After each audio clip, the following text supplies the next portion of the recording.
try to say.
Give me fuel, give me fire, give me that which I desire.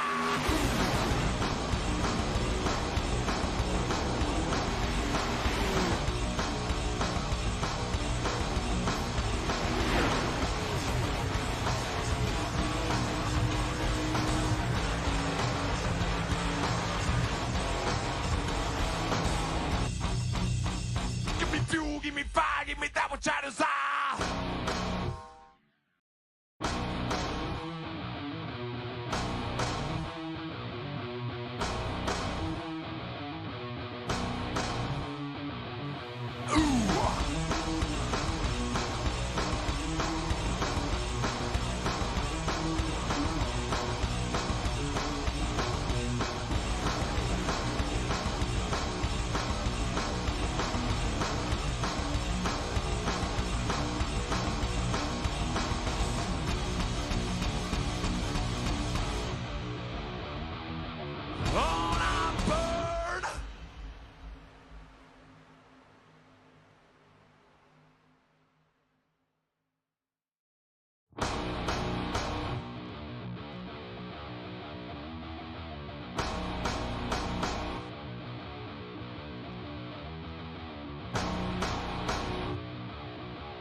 Give me fuel, give me fire, give me that which I desire.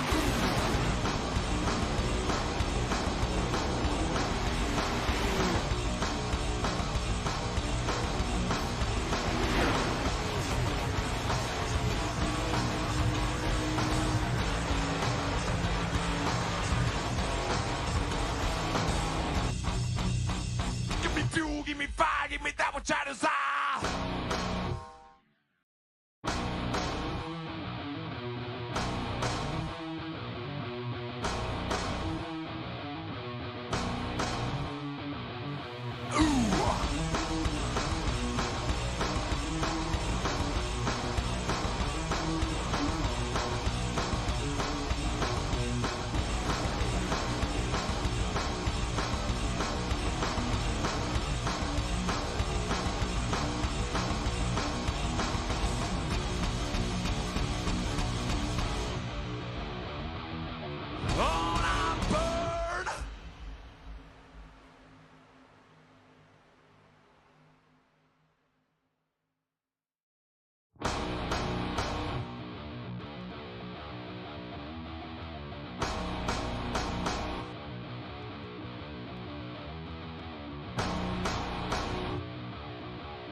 Give me fuel, give me fire, give me that which I desire.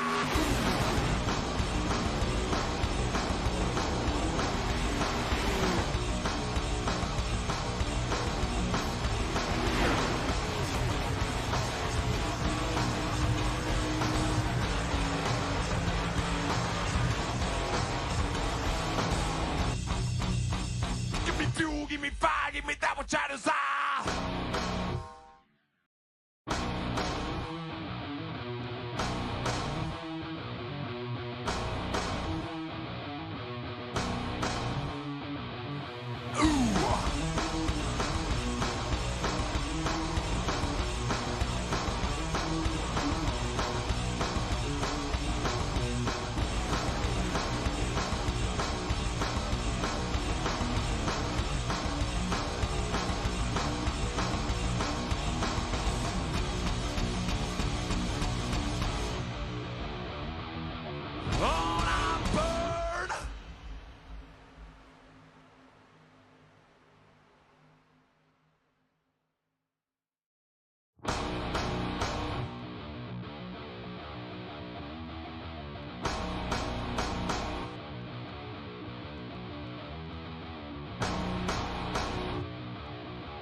give me fire, give me that which I desire.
Give me fuel, give me fire, give me that which I desire.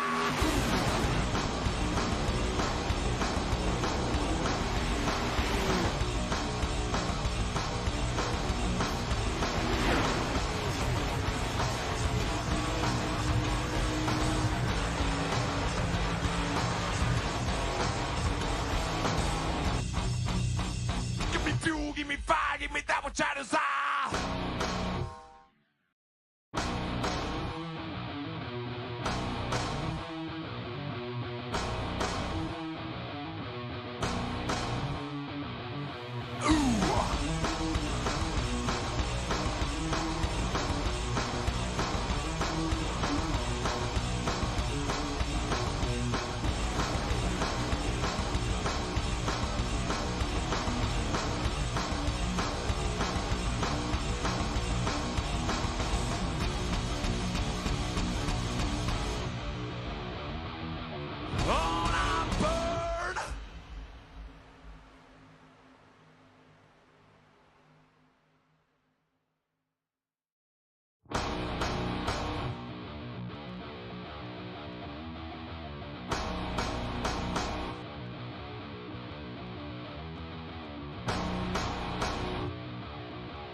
Outsiders,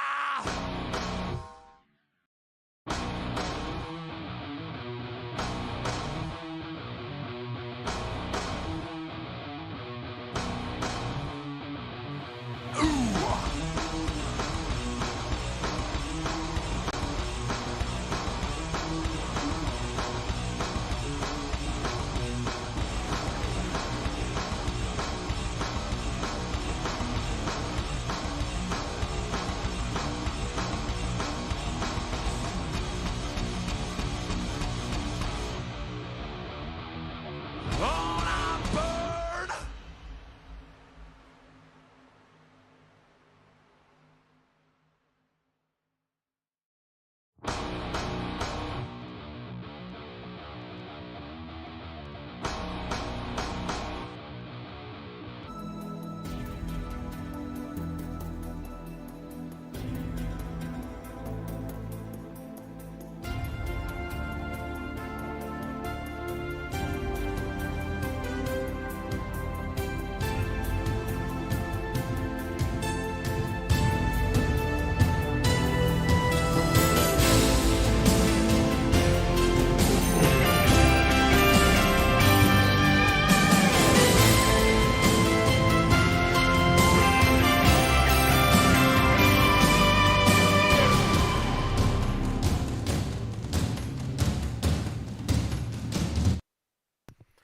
All right, everybody, welcome for HTL's iRacing League race tonight for the BFL 250. This is the pre-race show on KS Gaming Broadcasting. I am Swats as usual. I do not have anybody in the booth with me tonight, so any listeners out there that are wanting to jump in the booth, just hit me up or PM me, and I'll be able to bring you in.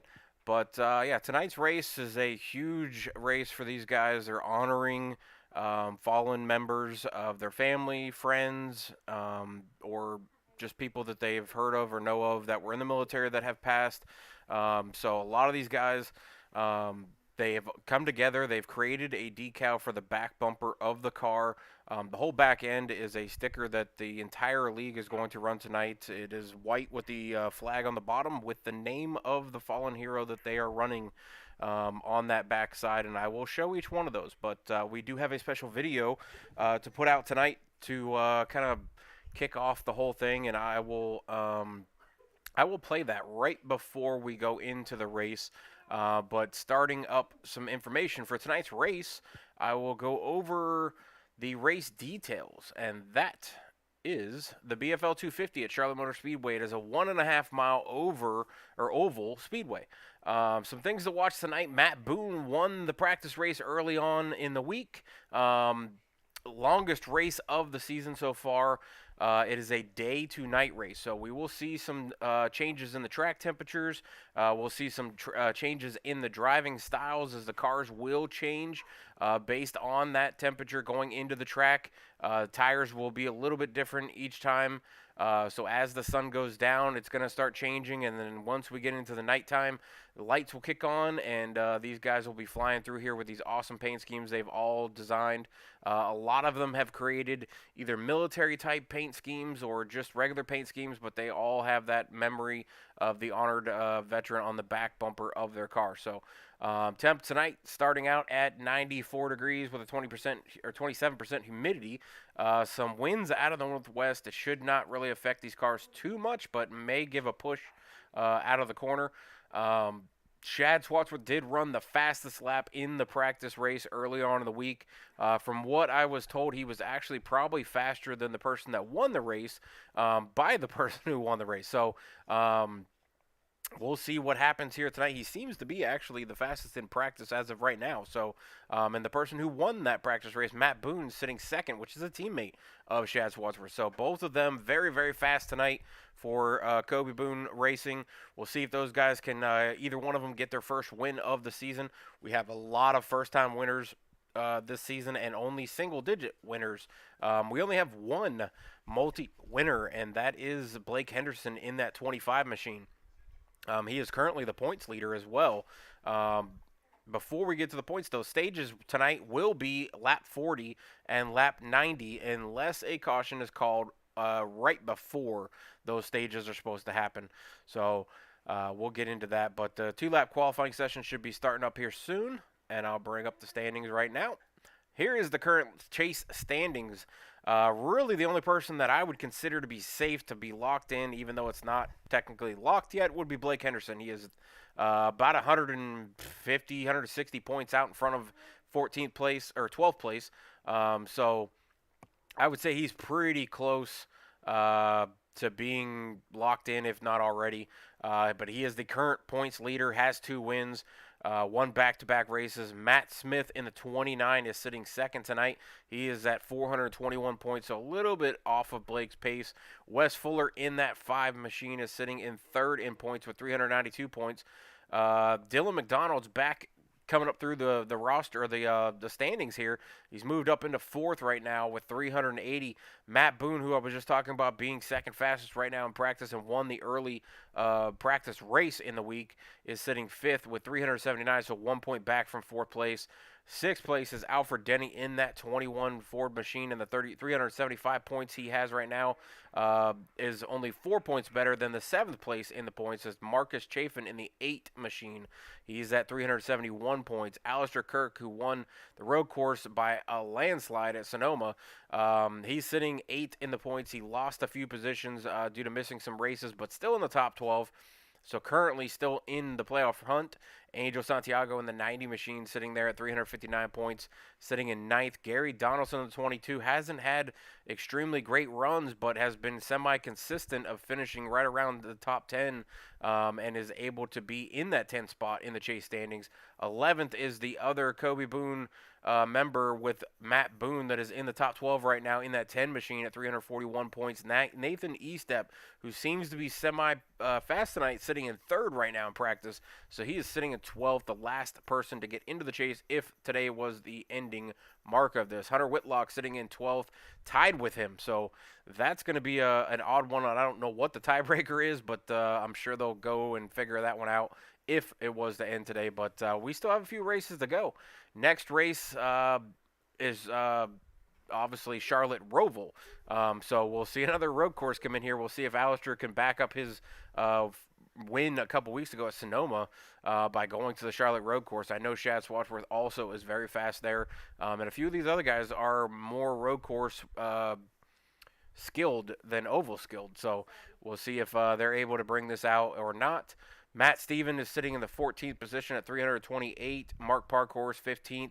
Bryce Boyer 16th. John Goodcuts is 17th. Kevin Givney Jr. 18th. Shad Swadsworth is 19th with his second place finish a couple weeks ago. DJ Anderson is sitting 20th. Ryan Moutre in 21st. Zach Aperson in 22nd. Right now, like I said, most wins is Blake Henderson with 2. Average starting position that is the best in the field is Matt Boone with a 4.67. That's a really good starting thing for every single race to be starting in the top 5. He just needs to be a little bit more consistent with finishing at the end of the races, but it's not because he ain't trying. He's just getting wrecked out due to other people's mistakes. So average finish, though, that's Blake Henderson. He's consistently finishing right around 5th place. He has that 5.44 average finish mark. Laps led was Christopher Pendell, who I guess is no longer here. So somebody else is going to take over that lead by the end of the season. Top 5s is Blake Henderson with that 6 top 5s. He also has 9 top 10s. And we have a couple people that are locked in with the polls right now, as Wes Fuller, Matt Boone, and Alistair Kirk all have 2 polls for this season so far. So going into this race tonight, I got to bring in a few different people here. I want to talk to them, see if they can give us just an explanation of who they're honoring before we go into that video and everything like that that's coming up here. But I just want to talk to a few different people. So I'll go through a couple people real quick. I'll try to grab either some fast guys or just random people here. But let me bring one up. Shad, you got a copy of this? Swats in the booth. Yeah, I got you. All right, but I wanted to bring you up just to give a little bit of insight on why you or who you are honoring tonight and why. Yeah, I'm honoring Lieutenant Michael Murphy. Probably a lot of people may know of him if you've seen the movie Lone Survivor. The man was just straight up class act leader, hero, Medal of Honor recipient. Put his life on the line just to make a radio call so be good help from his other comrades, even though he knew it was going to cost him his life. That's who I'm honoring, hoping to put it in first place for him. Well, speaking of first place, you are the fastest in practice. You were second, or you were really fast in the practice race as well. What are you seeing about this track as we will have track changes going from day to night tonight?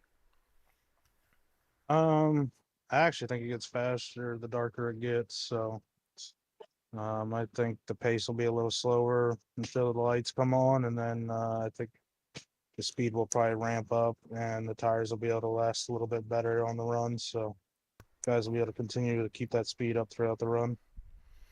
All right. Well, we'll send you back down to Kobe Boone Racing Discord there.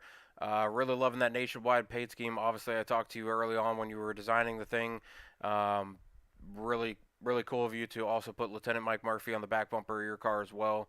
But I'm sure we both know you're really fast at Charlotte, so hopefully you can bring it home. And I'll talk to you at the end of the night in the podium. May talk to you if you're leading this race, if we do have some cautions or during the stage breaks. All right, I appreciate it. All right, so that was the 88 of Shad Swats with my brother, but he is the fastest in practice, so brought him up to discuss who he was honoring. I'll see if I can grab another person real quick. Let me just go ahead and grab Blake. Blake, you got a copy of this of Swats in the booth. I do got you. All right, Blake, just wanted to bring a couple of you guys up just to talk about who you were honoring on the back bumper of your car, and if you want to give a little bit of a description or info on why you chose that person, and then quickly just go over what your expectations are for tonight for you during this race before you guys grid up. Yeah, I got in the back of my car is First Sergeant Chris Swantek. He is a good buddy of Marcus Chafin's. So I wanted to honor him. Heard some great things about him. Just an overall fantastic guy. Race, it's a long one. It's an endurance test, really more than anything. 167 laps. Tire wear is going to be a really big thing once you go on late in the run. Early in the run, it's not that big, but it'll bite you back pretty hard towards you get 25 laps on a run. I think we're only getting about 37, 38 is around the minimum you're going to get for gas here.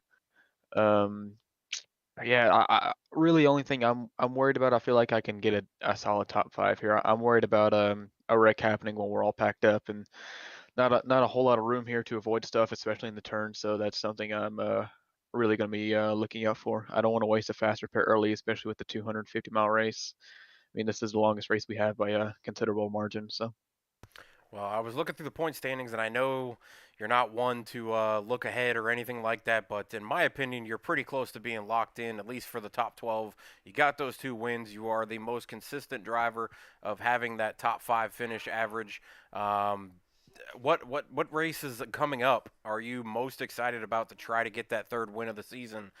Is it tonight, or is it another race that's coming up? I mean, I would love to win here tonight. And Crown Jewel, Charlotte's one of the biggest races of the year. I think we have a pretty good crowd on hand to watch this. So I'm very excited. I want to honor the guy on the back of it, back of my car. This is a lot of expectations on that, a little bit of pressure. But I know Atlanta's coming up in a few weeks, and that being my home track, I'd really, really like to win there too. Yeah, I myself, I mean, I love racing at Charlotte, Atlanta, Vegas, any races that are kind of similar in style. So if you're good at one, you're probably good at the other two, most likely. But a couple of them, Charlotte's got a little bit of a difference coming through that tri-oval and then going through the corners. It's a little bit different to drive, but it's very similar tracks. So Hmm. we'll see what you can do tonight. If coming up here at Atlanta, I'm sure we'll be watching you again, but. Keep rolling with that top 5 finishes, and you'll be pretty much secured into the playoffs within the few weeks if you can do it. Yeah, thank you, Twats. I do want to thank BFL for sponsoring the race and sponsoring this beautiful car we got out here tonight. Yeah, that would be Blankenship Freight Lines, right? Yes, sir. And Blankenship is the race control, so uh, definitely a big shout out to him for. I think he was going to racing this season, correct? He was, but he decided he took one for the team and decided to do race control for us. So it's been a huge help this season. But you know, big shout out to him for sponsoring the race. It's a startup trucking company in North Carolina. So if you need anything, just go to them. Well, I do live in North Carolina, but at the moment I don't need anything freighted. But I'm sure I can at least put out the word for it and try to help them out with that as well. But good luck on this race, and good luck in trying to corral and herd all these cats together of these fighters that are on track. These guys are really competitive. You yourself are very competitive, so hopefully we can get you guys to have a really, really good race, really clean race, and I'm really looking forward to seeing what happens on track and seeing who can come home with another first victory, or will we have another multi-victory, or will you come home with your third win being the only multi-time winner? I hope I can get it done. I'm going to try to put down a solid qualifying lap here. Track position seems to be a pretty big thing, so just going to try to start up front and stay up front. All right. Well, I will send you back down to Tombstone Motorsports with your group, and good luck, and tell those guys good luck as well. All right, thank you, Swats. Yep. All right, so the big reveal. I'm going to drop the video now that Blake Henderson, who was just in here, had it created for us. This is a big video to honor all the people that are on the back bumpers of these cars that these guys are racing around with. So hope you guys liked the video, and we'll be right back after the video for the national anthem. But definitely watch this video if you are here. If not, I will try to play it again before we end the night. But here it is. Bryce Bohr, driver of the #1 Bud Light Chevrolet, honoring Johnny Lumpkin. Wes Fuller, driver of the #5 car. I'm proudly honoring my grandpa, Sergeant First Class Donald Fuller.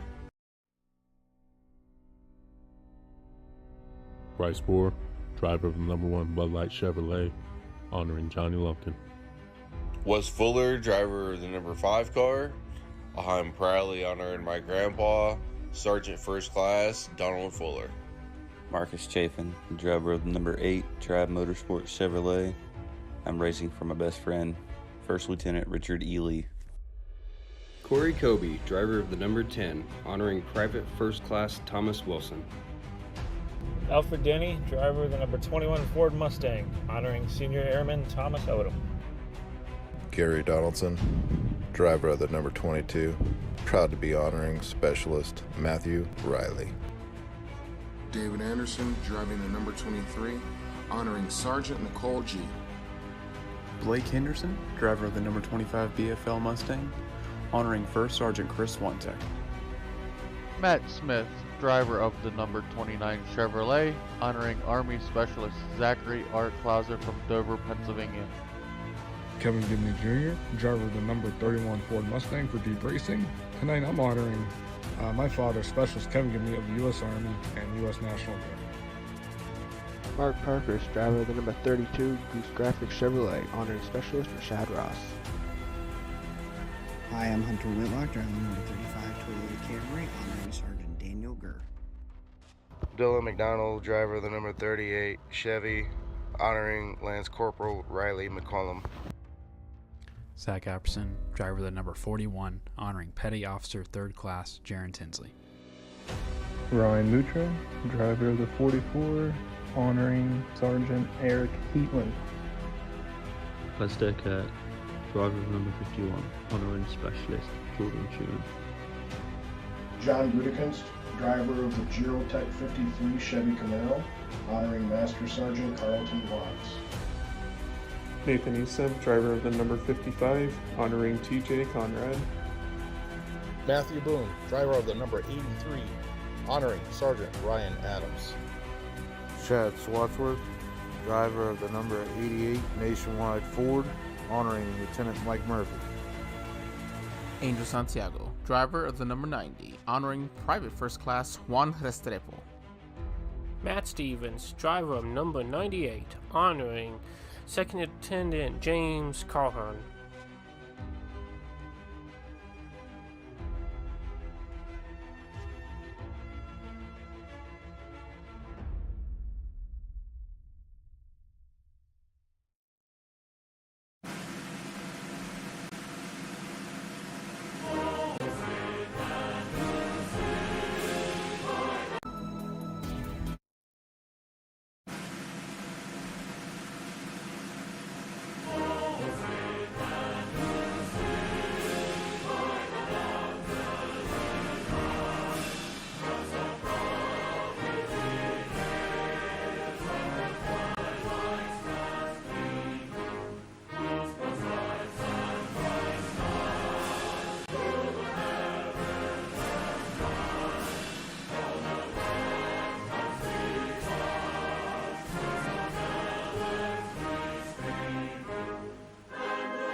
All right, we are back, and tonight's BFL 250. I'm gonna have the names of the members that the drivers have on that back bumper scrolling on the bottom left corner there. I'll have it scrolling the entire race. Gridding is coming up now as qualifying is over. The videos, or the video that was put together by Blake and them, I don't know if I could have got more chills from it. Just seeing all the pictures of the fallen members that these guys put the time in, then to do the introductions and to name the person, and then going straight into the national anthem. It just, I hope it gave you guys chills like it gave me. Definitely want to thank Blake for putting all that together. It was very cool for these guys to honor all these members, and a lot of them are, either friends, family. Some of them are just, heroes that they've heard of and things like that. But all of us have known somebody or know of people that have lost either family members or friends. So a big shout out to these guys for Blake and all the members of the group here at HTL iRacing to really put all of this together. I thought it was really cool. So going into tonight's race, gridding is up. So qualifying on the pole and getting his third pole of the season is Matt Boone in the 83 for Kobe Boone Racing. Shad Swadsworth, another Kobe Boone. Front row will be in second position on the outside. Third position will be Gary Donaldson in that 22. Fourth will be Alistair Kirk in the 51 machine. Nathan Estep will be qualifying fifth on the inside row in the third row. Bryce Boyer will be on the sixth position in the third row. Mark Parkhorst in the 32 machine will be seventh. Wes Fuller in the 5 machine as Mama Fuller joins the chat. See you out there. He will be starting 8th tonight. Blake Henderson, your points leader, will be starting 9th. Hunter Whitlock, 10th. Zachary Aperson will be starting 11th. Ryan Moutre will be starting 12th. Matt Smith in the 29 machine will be starting 13th. Kevin Gibney Jr. will be 14th in the 7th row. John Gutekunst in the 53 will be in the 15th spot. Corey Kobe, the other Kobe Boone teammate, will be starting 16th tonight. Marcus Chafin in the 8 machine and will be starting 17th. And then we have about 6 drivers who did not qualify. So Dylan McDonald is going to start 18th. Angel Santiago 19th. Matt Stevens 20th. Alfred Denny 21st. And then it looks like DJ Anderson is going to start 21st tonight. So let me know, like I said, who you are rooting for as we are going to go green here. I'm trying to get everything cut off of the screen so we can pull it up.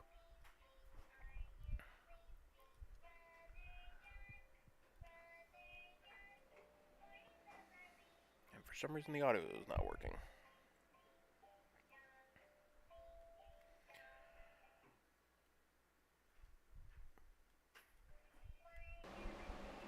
All right, but we are green. Matt Boone takes the lead from the pole position, gets a good gap between his teammate and the 88.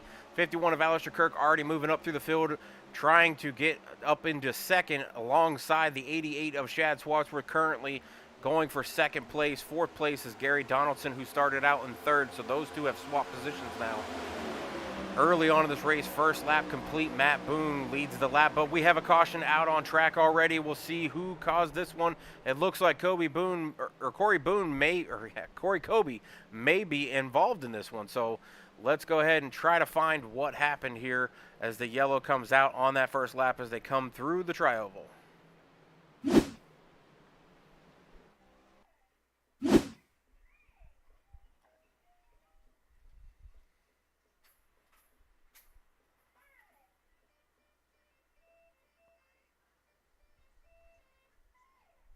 All right, so we're locked in on Corey Kobe now in that 10 machine as he comes across through turn 3 and 4. You're going to see him come in here. He's lined up.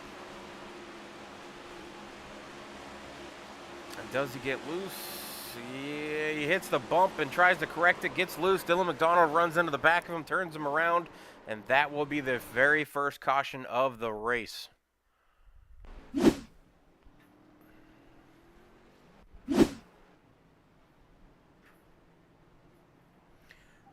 Back up front, though, we still have Matt Boone leading the field with Alistair Kirk now taking over second place.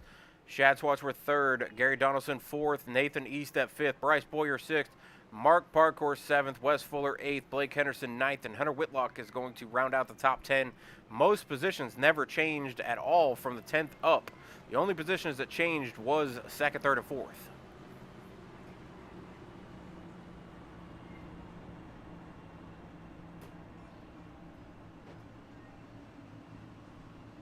So like I said, I do have the names of the fallen heroes that these guys are representing tonight on the screen. It will be scrolling most of the night. I will also try to run that video one more time before the end of the night just to get another sequence in there to honor these guys. I don't feel like it should be a problem to honor them repeatedly. So having them on the back bumper, having the names scrolling down the bottom, and then I'll run that video one more time by the end of the night. I got a first-time chat, Kel Rose out there, very cool, and she says, "Let's go 31." So she is rooting for. I'll find the 31. Kevin Gibney Jr.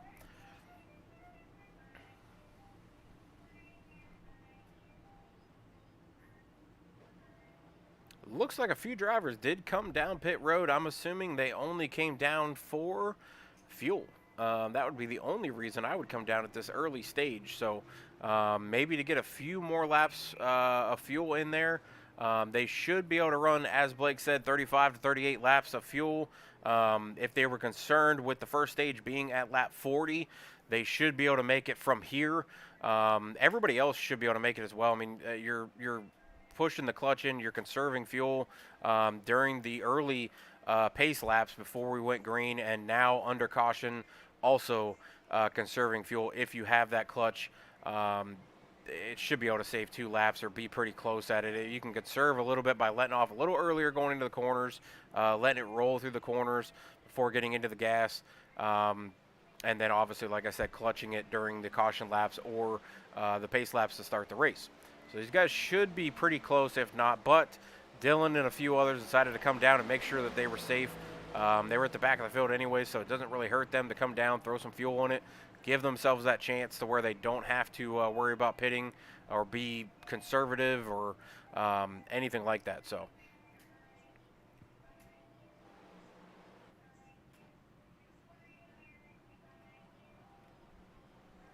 like I said earlier on the broadcast, if you do have a driver you are rooting for, please put them in the chat, and I will definitely pull them up on screen. Looks like Madam Flutterby just said that he or she is rooting for the 32, and that would be Mark Parkhorst, a top 5 points person. So definitely going to be pretty cool to see where he can figure out tonight, if he can get that win. I don't think he has his first win of the season so far, so I'm sure Mark's going to be pushing as hard as he can for Charlotte.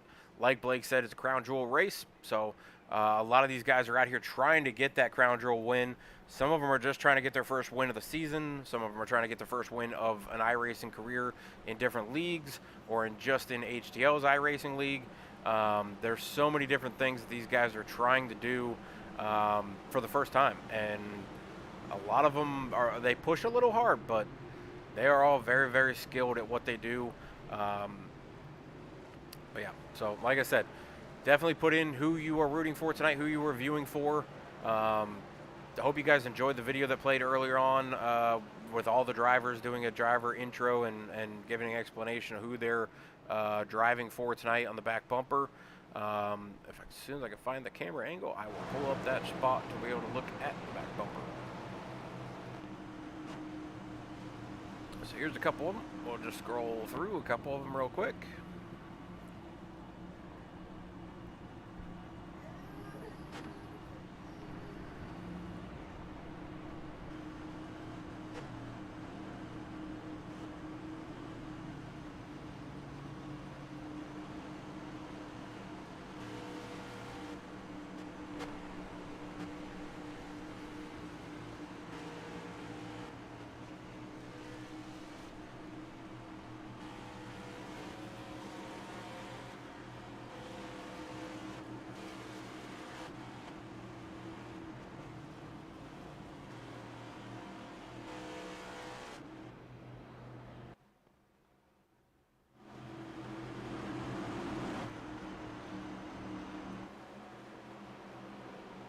All right, as the pace car has dropped off of the track, they are going to go green again. Matt Boone getting on the loud pedal, screaming through that tri-oval. Alistair Kirk on the outside of the 51, trying to keep pace with the 30 or with the 88 or 83. Sorry, I'm used to calling him the 38 in a couple different leagues, but the 88 is actually in third, right behind this group. Alistair pulling up alongside of Matt Boone right now, trying to take the lead, trying to lead his first lap of the race.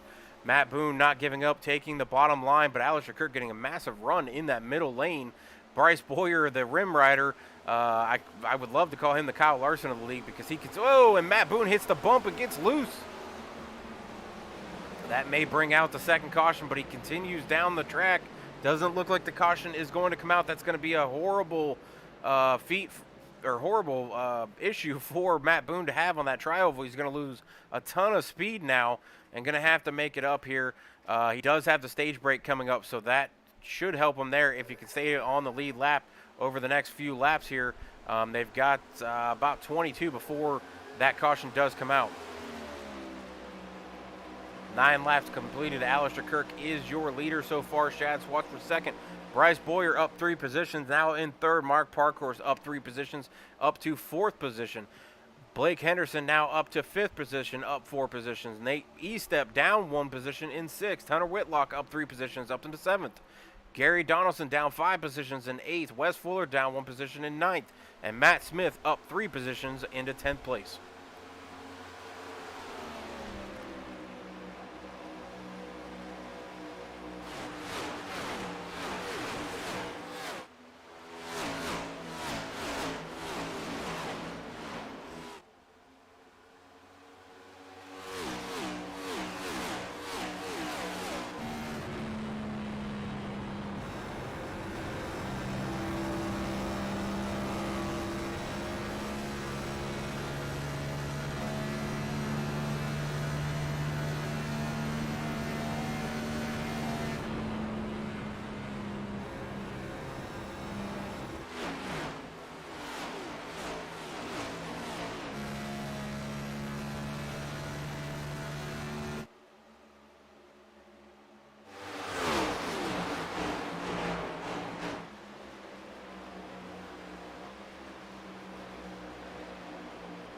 Guys are all pretty much getting single filed now. There's a couple battles back here. Looks like it's Ryan Moutre and John Gunkun side by side. Everybody else is kind of single filed from the front, about 10 on or 10 up, and then even further back, everybody's pretty much single filed. I don't know if that means that everybody's kind of just taking it easy now, or if it's just the way that the track's feeling. A lot of times it does get singled out or single filed. And then guys try to, ease on the tires. You don't want to burn those tires off. If you get a long run here, you really want those tires to be secure late in the run. You don't want to be slipping and sliding. That bump coming out of 3 is treacherous. We've seen 2 guys now get loose, both from Kobe Boone Racing. Unfortunately, both cars snapped on them, but Corey was actually ran into the back of after he got loose. But Matt definitely got loose coming off that bump, and it just snapped on him and went right to the wall. No caution though, so that's going to be a huge hit for him. He still had a really fast car, obviously the pole sitter tonight, so we should see him come back through the field at some point.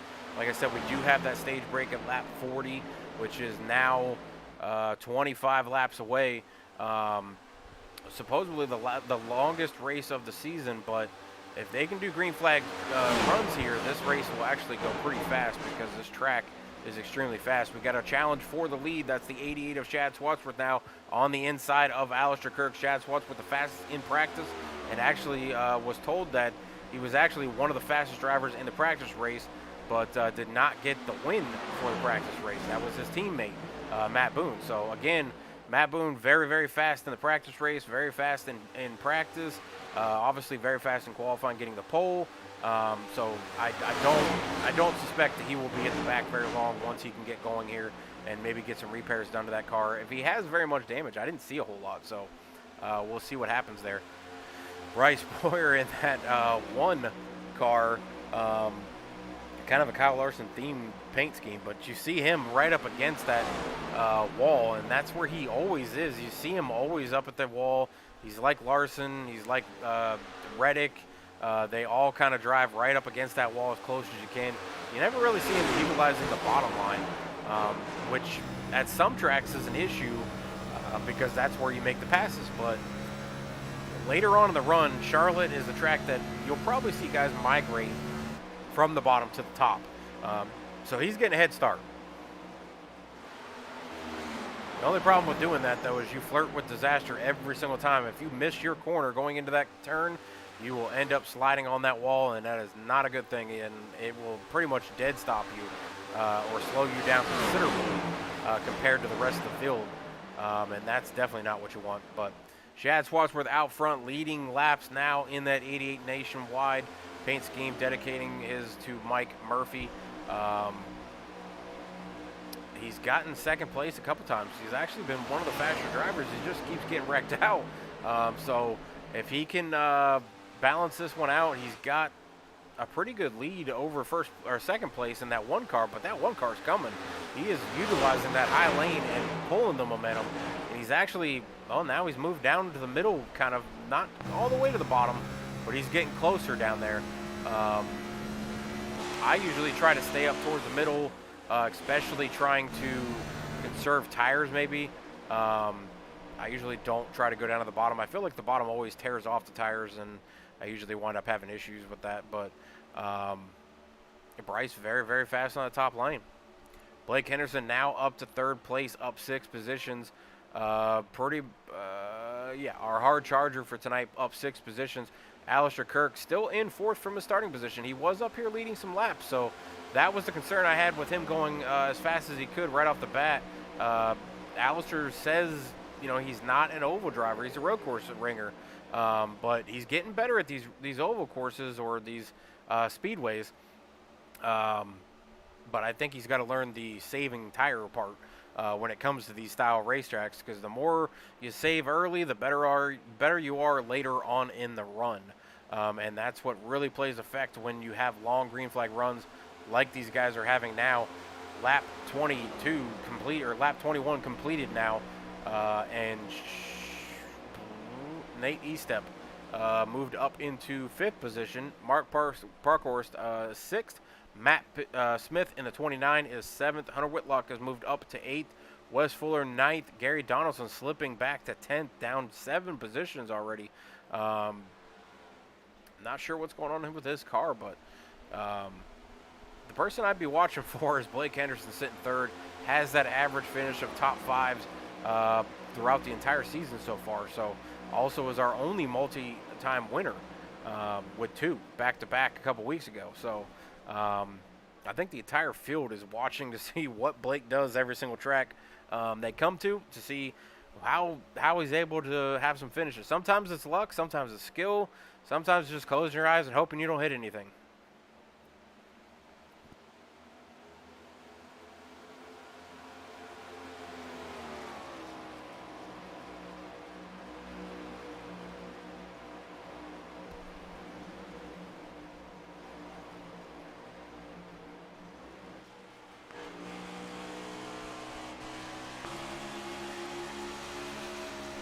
Henderson was looking low on Boyer, but was not able to complete that pass. Tucks in back behind the 1 car.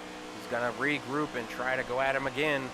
Nate Estep now up to 4th in his 55 machine, honoring Sergeant TJ Conrad tonight on the back bumper of his car. Alistair Kirk slipping back to 5th place. Mark Parkhorst still riding around in 6th place. Matt Smith still 7th, honoring Specialist Clouser on his back bumper there. Wes Fuller got Sergeant First Class Donner Fuller, which I believe is his dad or his grandfather. So really cool to have that in the family tradition. As I know there's a whole lot of family in my side that are military members. Wish I could have joined them on that tradition, but unfortunately was not allowed. So, but rest of the field is looking really smooth.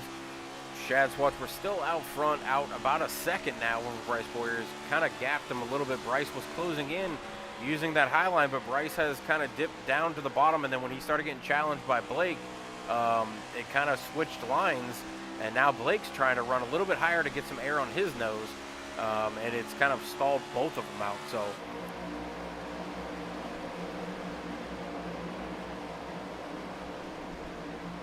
what we'll do now is we'll go into our first commercial break before green flag stops happen. I'll throw you in the crank up that sound, listen to the cars run around this place, and we'll be right back after this break.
All right, back on screen. We are 31 laps into the run.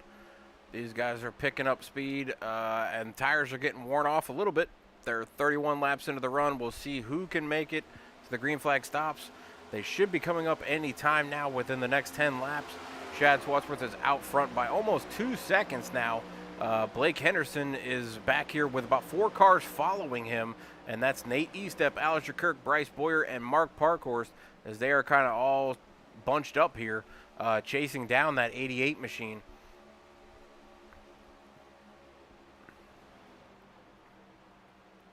Looking through the rest of the roster here, I do notice that Matt Boone did go 1 lap down. Dylan McDonald down 3 laps. Marcus Chafin in the 8 down 1 lap. Not sure what happened to those guys. Obviously, Matt Boone probably came down and had some damage to fix from when he had the wall or incident with the wall. But the rest of the field is looking like they are going to be coming down here shortly to grab some fuel and tires.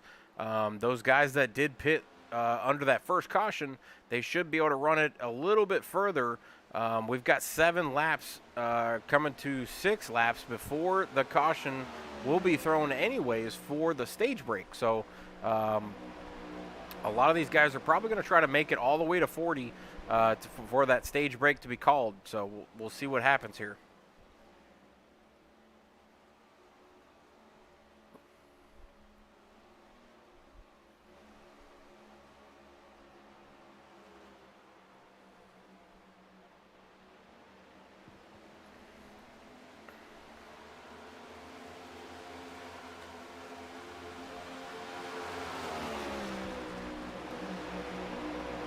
Sorry to crank up the volume a little bit. I couldn't hear the engines. But So far, top 10, still looking like Shad Swatsworth in the 88, Blake Henderson in the 25, Alistair Kirk in the 51, Nathan Eastep in that 55, Bryce Boyer in the 1, Mark Parkhurst in the 32, Matt Smith in the 29, Wes Fuller in the 5, Zachary Aperson in the 41, Hunter Whitlock still riding around in 10th, has not moved any positions in the 35 laps that they have run, coming to 36. The rest of the roster, the lineup so far, is Kevin Gibney Jr. in that 31, has moved up 3 positions to 11th. John Gutkins up 3 positions as well, following Kevin Gibney Jr. up to 12th. Ryan Moutre 13th. Gary Donaldson now slipping back even further to the 14th position. Angel Santiago 15th. Corey Kobe up to 16th. Alfred Denny 17th. Matt Stevens 18th. DJ Anderson 19th. Matt Boone 20th. Dylan McDonald 21st. Marcus Chafin now 22nd. It actually looks like Marcus Chafin may be out of the race. I'm not seeing him on track, and I'm not seeing him on pit road. It looks like we have our first casualty of the race. Not sure what happened with Markins. Not sure what was going on there. So trying to find some exciting action on track as these guys have gotten separated.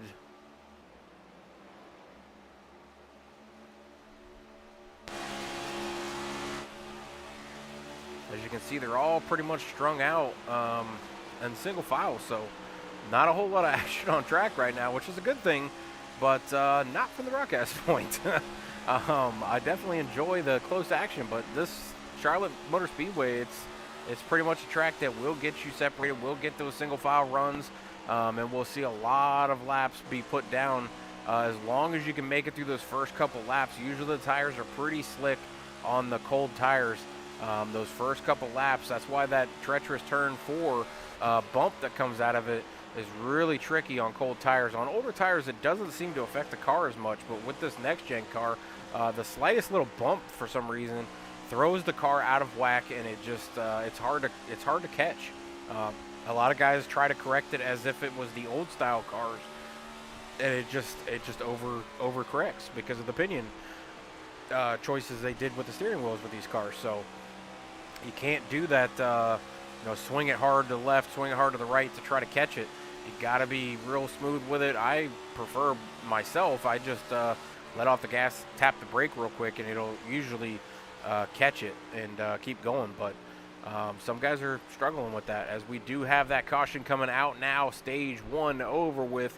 Your top 10 receiving points for the stage 1 will be Shad Swatsworth in the 88, Blake Henderson in the 25, Alistair Kirk in the 51, Nathan Eastep in that 55 machine, Mark Parkhurst in the 32 machine, Bryce Boyer in the 1 car, Matt Smith in the 29 machine, Zachary Aperson in the 41 machine, Wes Fuller in that 5 machine tonight, Hunter Whitlock rounding out the top 10 in his Toyota in the 35.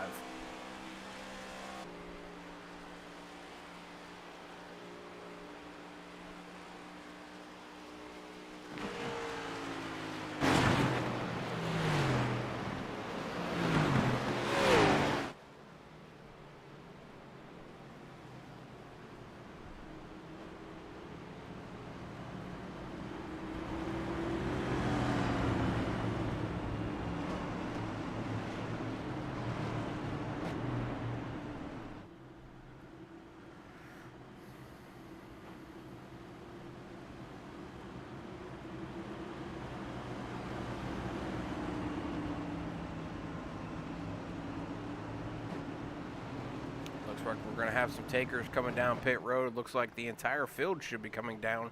Matt Boone may stay out to try to get his lap. Never mind, he will be the lucky dog. So Dylan McDonald may try to stay out, get his lap. Doesn't look like he's going to. And then Marcus Chafin, like I said, I think he's out of the race. So that's unfortunate.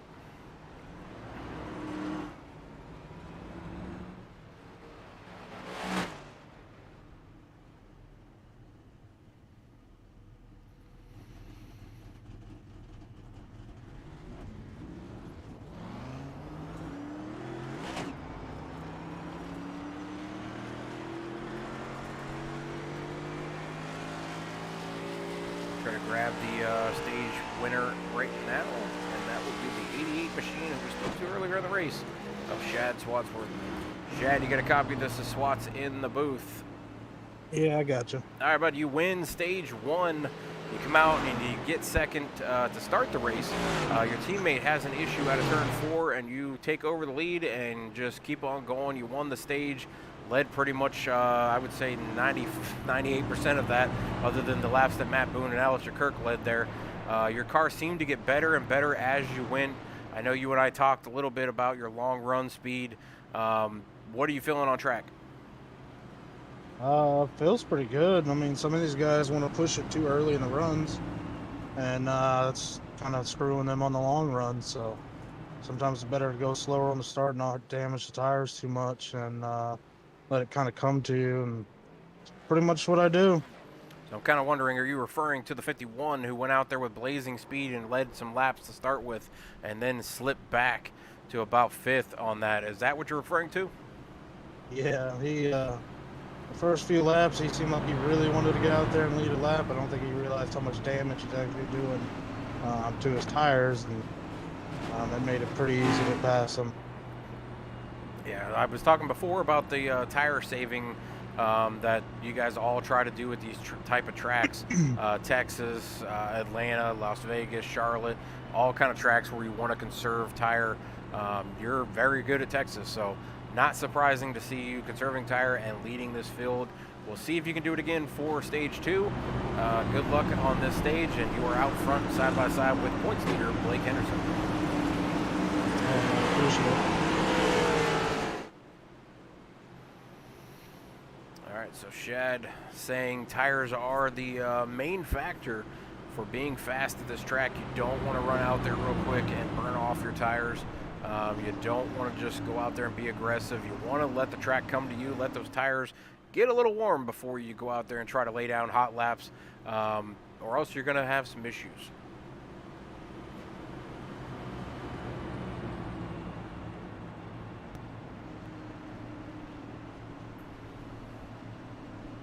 And I'm being told to hit Control R so that some of the paints apparently did not load correctly for some of the drivers. So I'm being told one of them is Angel Santiago in the 90. So let's take a look at the 90 and see if we have the correct paint scheme for him now.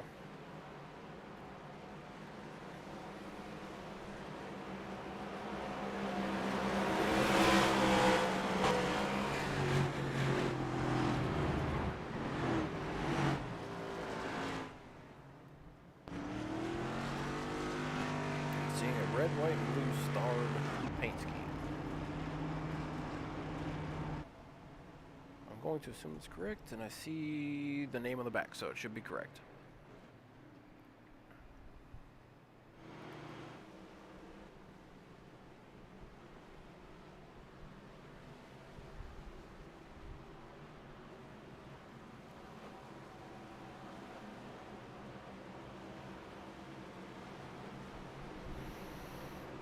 Like Shad said, you probably won't see him fire off and try to just take this lead and keep on going. He's probably going to come out here and let Blake take the lead and then just sit back and wait, and then come on strong.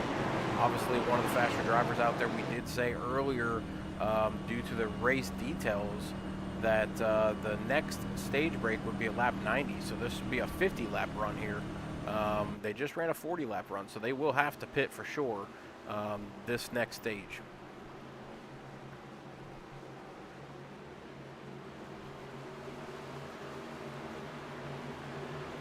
As we get going green again, Shad on that inside row being pushed by the 35. Hunter Whitlock on the outside row. You got Matt Smith pushing Blake Henderson in that 25 machine. Blake Henderson going to get the good run off the top line, sliding down in front of Shad.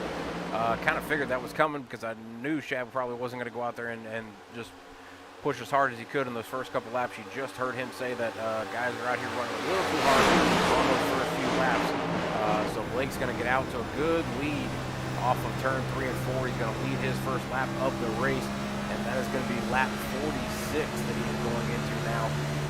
Matt Smith on the outside of Shad Swatsworth, with also Nate Estep on the outside of Shad, trying to battle to conserve and save that second position. That middle to high line, though, is going to have that fast momentum off the corners and is going to be able to drag away from Shad on the straight.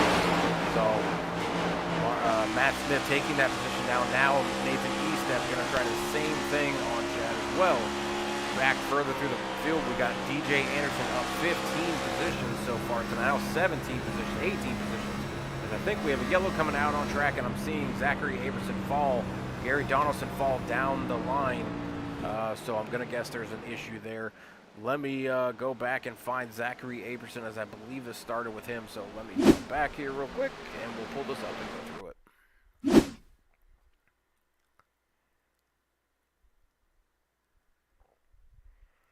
All right, so getting on the 41 machine of Zachary Aberson, as he looks to be the one that was first involved in this. He's underneath Corey Kobe in the 10, down on the bottom line. Comes up right in front of the 10 coming off of turn 4 and hits that bump. But there is somebody else up in the wall. It looks like that might be Gary Donaldson in the 22. So let me back it up here and see if we can find that one. Might be the 32, actually, of Mark Parkhorse, who was in the wall there. I believe it is.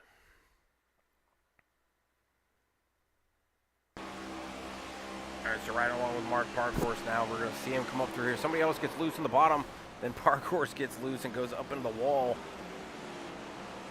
Just several guys getting loose coming off of turn 4. That's only the second or third lap on those fresh tires, and that's what I was concerned with turn 4.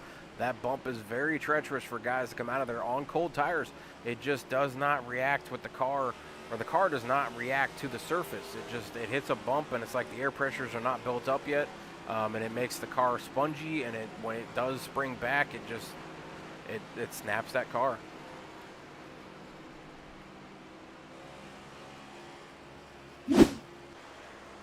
See if anybody are takers for pit road. Doesn't look like we have a whole lot. Looks like one of them was going to be the 41 of Zach Aberson, who was involved in that, went through the grass, and then the 90 of Angel Santiago also coming down pit road, I'm assuming for just fuel. The rest of the field does stay out.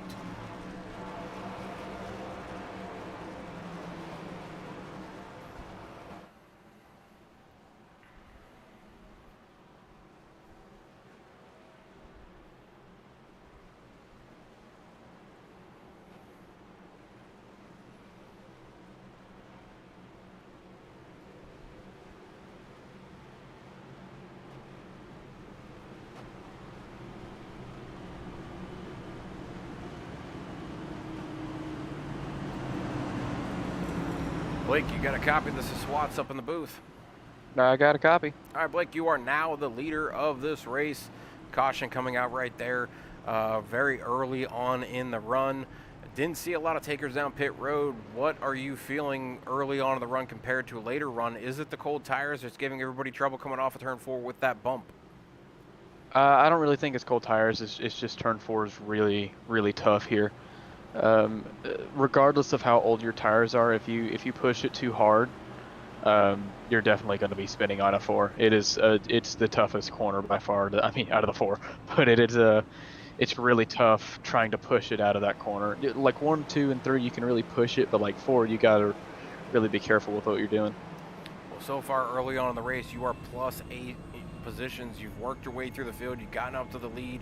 We saw you methodically coming through the field, making little moves here and there, and then with that restart, you were able to get a great jump on the outside row. Are you going to take the outside again? I'm not sure. I think we'll just kind of go with what I feel at that when we get to there. I haven't really. Don't want to give away the secret. Not really. I legitimately haven't made up my mind on what I'm going to do. I think the inside's got to be the way to go. So I think I'm going to try that for right now. Fast on that outside row. Even at the beginning of the race, the outside row was fast. So I think that's where you guys are lining up on the outside row and getting that jump and coming downhill. You were able to slide right in front of Shad going into turn 1. So that would be my guess on it. But you guys are the drivers, so we'll see what happens here. I know everybody's out here honoring the soldiers or fallen soldiers on the back of their bumpers. I know you're racing for somebody on the back bumper and really trying to make them proud. And so far, I'd say you're definitely doing the job being up front and coming through the field like you have. Yeah, just trying to do my best here. Just trying to. I know we're out front. We're just trying to take it slow here. It's a very long race. You could be good in the daylight, but once it turns dark, we're picking now. By the way, I don't know. This is a long race, and you're just trying to get in the right headspace the whole time, or remain in the right headspace the whole time, because this is a very long race. So once again, you can be good in the daylight, but once it turns dark, you could be terrible. So I'm just kind of waiting for when it matters to see if my car's still good. All right, it looks like you ignored my advice and took the bottom row. I just want to see what it. I want to see what it does for right now. It's starting to get a little dark on the track. Shadows are hitting it, so maybe that inside line's going to be a little cooler. So yeah, I don't know. If it doesn't work, whatever. We'll just go back to the top. You might have a retry here, anyways, coming up in lap 90 for the next stage break. But good luck on the rest of the stage. You got about 40 laps before the next caution is thrown for sure. So good luck lap on 80. Oh, lap 80. Sorry. So another 29 laps. So good luck on that, and hopefully we're talking to you at the end of the stage as the stage winner. All right. Thank you, Swats. All right, so he's going to try out the bottom line this time on the restart. We'll see if that is able to work for him or not. That seems to work so far for the guys who have started on the bottom row. However, Shad did say that he was not going to be going out hard on the restarts to conserve tires. So that could have been what triggered that, but we'll see if Blake's is able to do a little better than the first three guys that have done the bottom line. Pace car going to jump on off that Ford Mustang. Pace car jumping down pit road. Blake Henderson coming around through the travel in the restart zone is going to get on that loud pedal with the 29 machine being pushed by the 88 on the outside row. Blake getting a great jump, and it does work for him on that inside row. He does move immediately to the middle road to get into turn 1 and 2. His position behind him, third position, now moved up into second. Nate East that followed him through on that restart, and now both sitting 1 and 2 in the position chart. Ticker going across the top of the screen to see where your favorite driver is. The bottom left corner is that scrolling list of honored members that have fallen that these guys have on their back bumpers to celebrate and remember those guys or women that have fallen and fought for this country and did not come home. So we are all remembering after last week's Memorial Day weekend. We were off here, so HTL iRacing still wanted to honor those members and put together Charlotte tonight, put together all of the cool stuff we're seeing, and then the video that we had early on that I will play later again, which was driver introductions, talking about the guys that they have on the back bumper to celebrate tonight, or to honor tonight. And I'll play that again later on this evening when I have a moment. Back out on track, Blake Henderson out front. He's gotten out to about a quarter-second lead over. Looks like Nate Estep sitting in second place. And then Matt Smith now in third. Shaz Watson still fourth. So top four really didn't change from that restart, other than Nate Estep moving into second and Matt Smith falling in third. Bryce Boyer still sitting fifth. Alistair Kirk sixth. Mark Parkour seventh. His original starting position, so he hasn't moved at all, really. Hunter Whitlock now up to 8th. Brian Boutre up to 9th. And DJ Anderson jumping from 23rd starting position up to 10th now. Gary Donaldson sitting 11th after having his issue before that caution. Matt Boone back on the lead lap, working his way through the field up to 12th now. So coming back towards the front, Wes Fuller starting, he's down, qualified 8th. And he is down to 13th position. Alfred Denny up from 21st starting position into the 14th slot. Devin Gibbons up to 15th. Andrew Santiago 16th. Corey Kobe 17th. And Zachary Aperson is 19th. With Dylan McDonald and John Gutekunst John Gutekunst sitting 20th, and Dylan McDonald down 2 laps sitting 21st. But he is still on track, so he will get at least one of those laps back if nobody else goes a lap down here in about 13 laps when we have that second ending of the second stage. Marcus Chafin is our first casualty, obviously out of the race, out 25 laps. Not sure what happened to Marcus there, but I'm sure we'll get a rundown later on in the race, maybe from a teammate of his to figure out what happened there. But riding along with Blake right now, I'm going to move along through the field, see if we can find anybody else with some action going on here.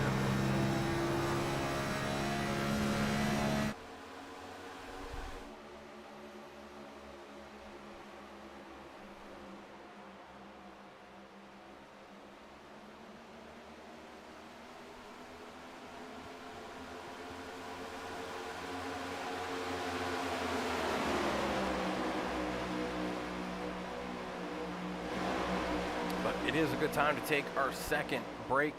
We'll be right back, and hopefully we're coming into the end of the stage break by that point, so we'll be right back.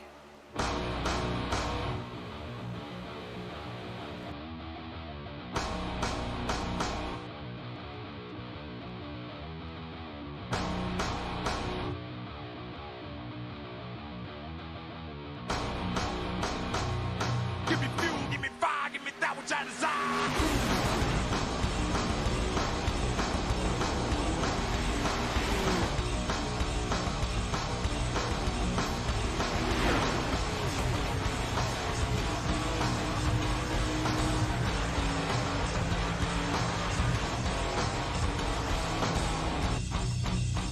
Give me fuel, give me fire, give me that which I desire.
Coming back to the action here, looks like we got a caution. I saw in the side-by-side, so you guys can follow all the action going on, that there was a little bit of a bump there from Shad Swatsworth to Nathan Estep, but it looked like Nathan was throwing a little bit of blocks down that tri-oval, and Shad really wanted that inside line, and Nate tried to come down on him, and they touched a little bit there. Nate was able to save it, but I'm wondering if the smoke from his tires actually confused some of the guys behind him.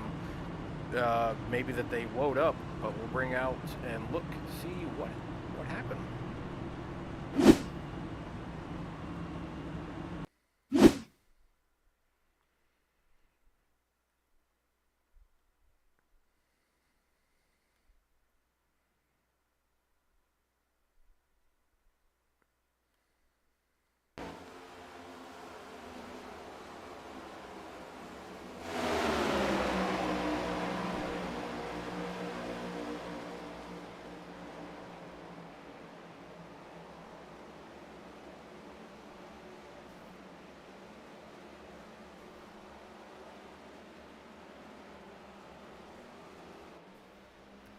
Yeah, I'm not sure what happened there. I don't see anything other than the touch from Shad and Estep, or Shad Swatsworth and Nathan Estep. I don't see anything really on track, so not really sure what happened there.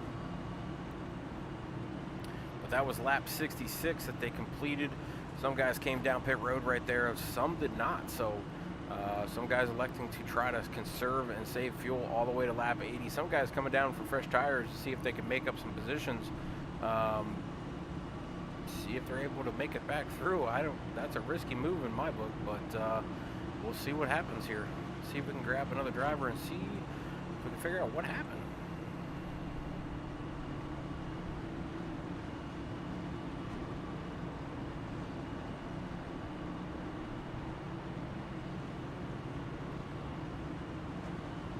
Wes Fuller, you got a copy? This is Swats up in the booth. Yeah, what's going on? What's going on, Wes? Watching you come back through the field here. Your mom's actually in the chat rooting you guys on as usual. Imagine that. Yeah, trying to figure out what happened to bring out that caution flag. I have really no idea. It was behind me. Yeah, I really have no clue at all. Yeah, I went through the replay. I couldn't find anything. So, but so far, we're halfway through the second stage. Another stage break coming up at lap 80. Some guys elected to pit there. What was your thinking on staying out? I want to save my tires to the end. If we get a late race caution or whatever, I want to have those tires and sitting in my box just so I can come up and be in contention whenever maybe some other guys don't have it. Gotcha. Well, what are you feeling on track as the sun is going down or starting to go down? I'm actually starting to get a little bit better. Me and Matt were rolling up through the field. For whatever reason, I either had a computer issue or internet issue or something, and I just flat asked him to put me in the back. So me and Matt were just rolling up through the field, and I felt like we're doing really good. Gotcha. We'll see where you end up here at the end of the second stage. Mama Fuller rooting you guys on. I'm sure she wants you to come out here and get this stage break win. You got a driver on the back bumper. You want to give us any description or information on that? Yeah, actually, that's my grandfather. He was in the Korean War. He was a sergeant first class. He didn't pass away on active duty, but still for the first however many years that I was alive that he was, I always heard war stories, and every time I get a chance to put him on my car or whatever, he's usually the first one I pick. We definitely got to appreciate those family members that decided to serve and protect us, and definitely a huge honor. I know you're definitely thinking about him on the back bumper and going to try to make him proud tonight. You're looking pretty good, up to 7th position. We'll see where you finish out the night, but got to do that first stage 2 break. You going to try to make it up through the field, or how's your tires right now? Actually, they aren't too bad. I felt like me and Matt were pretty much catching everybody, and I was really trying like heck just to save them. Just as fast as we were coming up through the field, though. But I don't know. I'm really content right here. If I don't go up, I just want to get some stage points. Gotcha. Well, I'll send you back down to Corey Boone Racing. Good luck on the rest of the stage. All right, sounds good. Thanks, guys. All right, so you heard him there. He's going to try to make his way back up through the field. He's up to 6th position, battling with his teammate, Matt Boone, who's going to be sitting in 7th right now. Chad Swatsford decided to come down and get tires, and he's going to be sitting 10th. So not a bad decision maybe to go get fresh tires and start 10th with about 12 laps before the stage break. Should be good enough to maybe come through the field.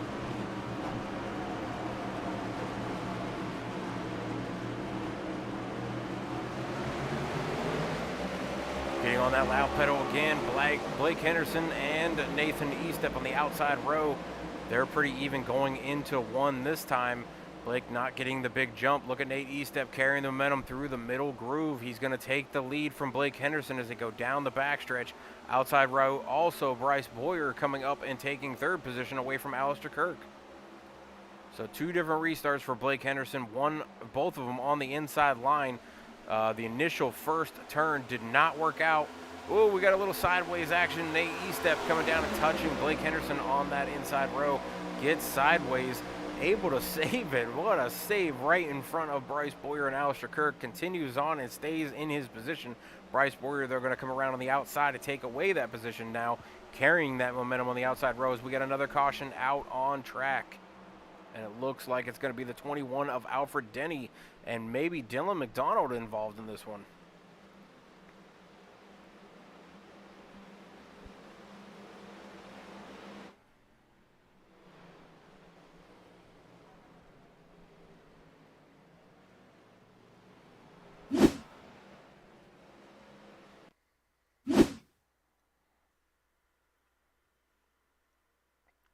All right, so taking a look at the 21 machine as I get pulled up here with Alfred Denny.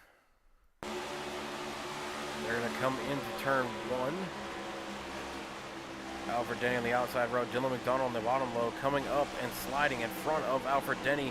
Alfred Denny getting out of the gas. 41 of Zach Aberson colliding with the back bumper. That's going to cause a few other cars to get involved here. At least 4 cars are going to be involved in this one. Looks like the 22 of Gary Donaldson, Dylan McDonald, the 21 of Alfred Denny, and maybe the 53 of John Guntkunst as well, also involved in this one.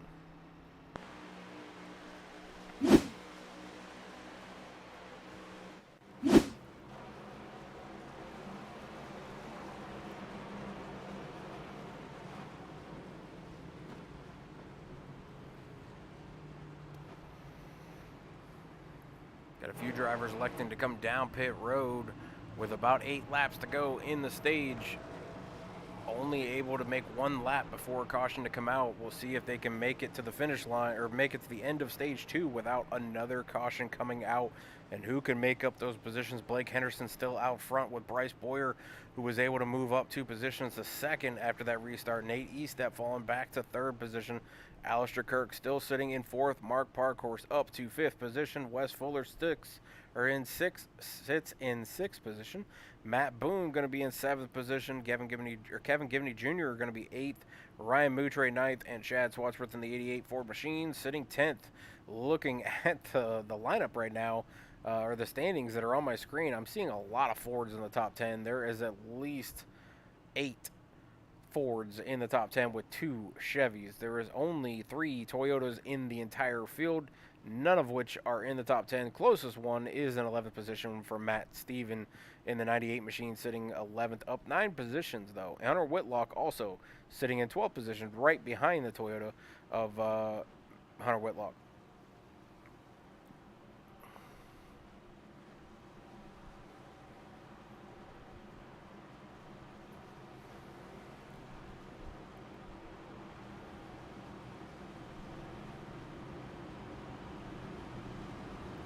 Dylan, you got to copy this to Swats up at the booth.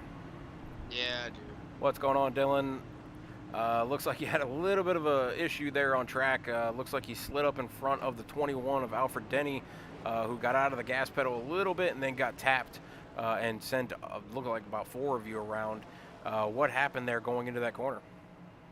I was actually behind it. I checked up for the wreck because, you know, I'm trying to get my last back, and just people in the back that just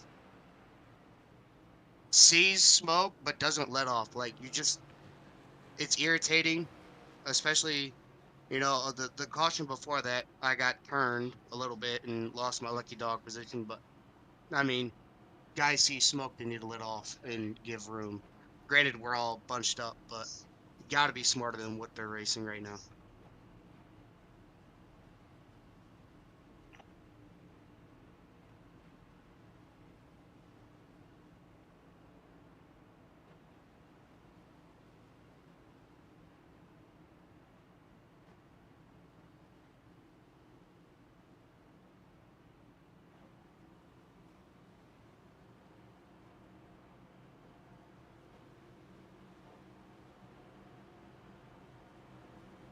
Hello? Ooh, did not realize I was talking on mute there. But yeah, so yeah, going back to what I was saying on mute. You are currently 5 laps down. You were not able to get your lucky dog back there, but the stage break is coming up in a few laps here, so you should be able to get a lap back if you do stay out. Looks like you did come down pit road there to at least grab fuel, or you are coming down pit road now to grab it, but you should be able to stay out at the end of the stage break at least to get that lap back, and then hopefully some more cautions will fall your way and you can get back on the lead lap. I know you was one of the faster drivers in this league. You were very, very competitive, especially on the Saturday night races that I watch you streaming with Pete, and then here tonight, obviously with that 1 win already in the season. So we'll see if you can get back on the lead lap, stay strong, and keep fighting. After about 14 minutes of repair, so I'll be sitting on pit road and just cheering on my guys at 1776. Oh, okay. All right, well, see if you can, I guess, have a lot of cautions to get back on the track here. That's all we can hope for. So, but you are up in the top 10 of the points, so One race is not going to affect you too bad, but we'll see what you can do throughout the rest of the season before we go into the playoffs. All right, thanks, guys. All right, good luck. Yep. All right, so it looks like Dylan's going to be sitting on pit road for just a little while before he comes back out on track. Going to be probably at least 20 laps down, depending on the length of the stage break laps on how long it takes him to pace those out. But as these guys are coming around to the restart zone again, that Ford Mustang is going to dip down pit road. These cars are going to go into the Toyota restart zone, and Blake Henderson's going to be the first one on the gas pedal. Bryce Boyer on the outside in that one car. Blake getting the good enough jump to where he can move up a line a little bit to get a better angle to go into that corner. It's a slingshot through that corner. Bryce, though, on the outside, carrying the momentum, trying to make the pass on the 51 and the 55 of Nate Estep.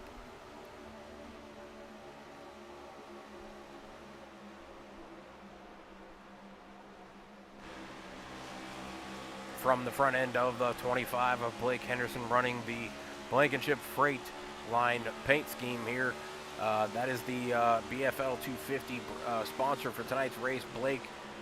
Nathan Blankenship is the race control master for this series here. So taking a step out of the driver's seat to come out and do the race control takes a lot of patience and takes a lot of time to just come out and just do race control, not race. Takes a big person to do that. So thank you to Nate for helping the league out, coming out and doing all the race control he can from there. But this BFL is Blankenship Freight Lines out of North Carolina. Definitely, if you have anything that needs to be shipped freight-wise, get a hold of BFL and see what they can do for you. With about 4 or 3 laps to go before the stage break, Blake Henderson looking for another stage win as he is currently out front.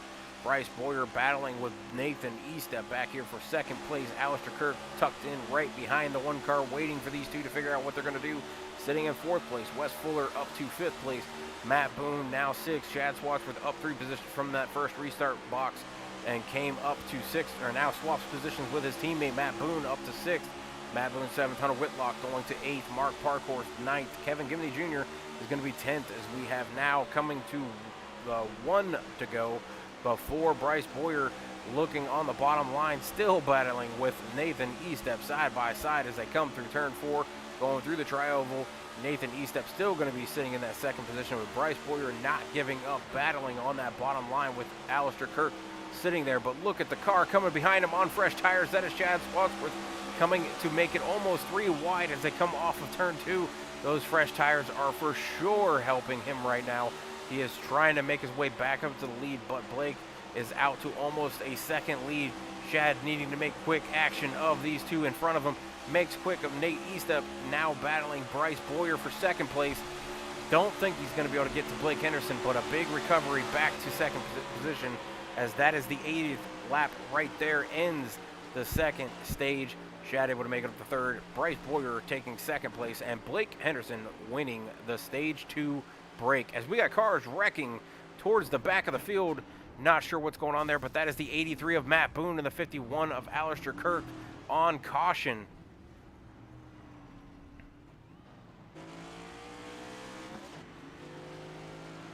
And Alistair Kirk is upside down, going to be going to the pits with no front bumper hood.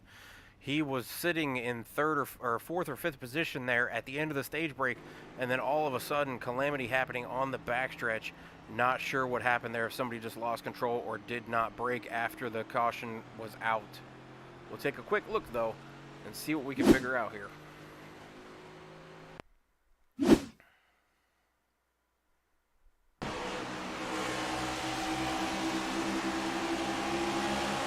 Does have a little bit of damage on that front end.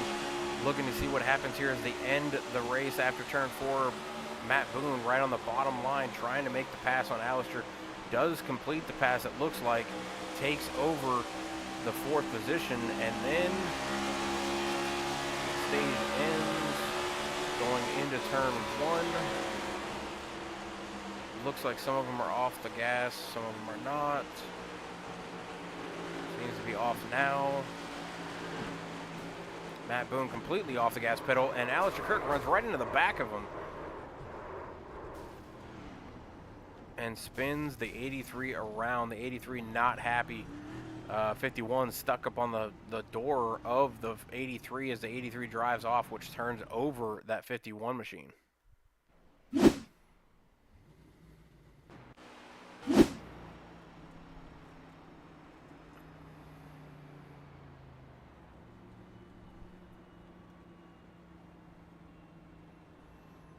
Blake Henderson going to be your second stage winner there. So let's bring up, I'll bring up Matt. All right, Mr. Matt Boone, you got a copy? Yeah, I got you. All right, bud, trying to figure out what happened there. Under caution there? Yeah. It looked like you let off the gas and somebody ran into the back of you. That's what I thought too, but I don't know. Well, I don't know how much damage you got here. I don't know if you're going to be able to repair it, but you and Shad definitely flying through the field there with Wes as well. Shad was a little bit faster as he took fresh tires there 2 cautions ago. But I really don't know what happened after the caution was thrown for the end of the stage break. But from my view here, obviously everybody's got their own opinions, but from my view here, it looked like you had let off coming off of turn 2, and the guy behind you did not let off, and you went for a ride there. Yeah, that's what I thought happened, but I could be wrong. I don't have a clue. I mean, we're under caution. I feel like we were supposed to be slowing up. I got hit, and my car I lost all control. I mean, there's nothing I could have done. No, I definitely agree with that. We'll see what the admins and everybody says, but like I said, from my point of view, I can hear your engine let off, and I don't hear his off, and he runs right in the back of you. So, were you able to see how much damage you got? I had 50 seconds of optional repairs. I just repaired it all, and we'll see what we got here. I mean, I got a really good car. Just bad luck. I mean, the first wreck on myself was on me. I got loose. I don't know what I was doing. I had the wheel turned too much. Was that a Martinsville moment? Yeah, I mean, I had the wheel just cranked to the left, and I'm like, what was going on? Why did I have it turned so much? Well, you seem to be really fast. I held it you into got the wall, pole. and yeah, I held it in the wall so nobody else would get it. Feel like everybody should have appreciated it. Yeah. Yeah. Well, I'll send you back down to your team there and see if you can come back through the field. You were very fast there. I know you can do it again. Good luck. Thanks. All right, so I guess there's going to be probably a discussion after the race to figure out what happened there. But it looks like Angel Santiago actually stayed out there, and he's now going to be your new leader for this race. Not sure what happened there, but it looks like we're all actually single-filed for the restart, which is kind of confusing too.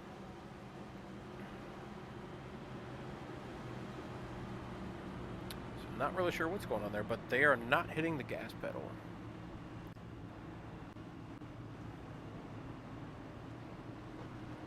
I might be unaware of something, but I'm not sure what's going on here.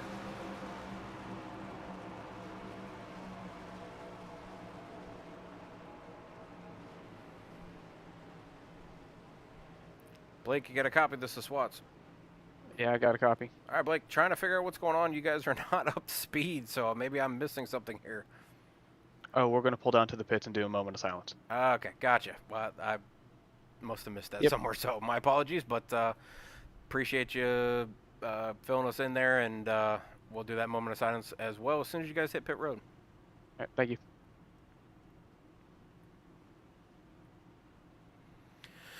All right, so I must have missed the message there, but they will come down pit road. They will stop and do a moment of silence for all of the memories or the remembered people that are flowing on the screen down there on the left.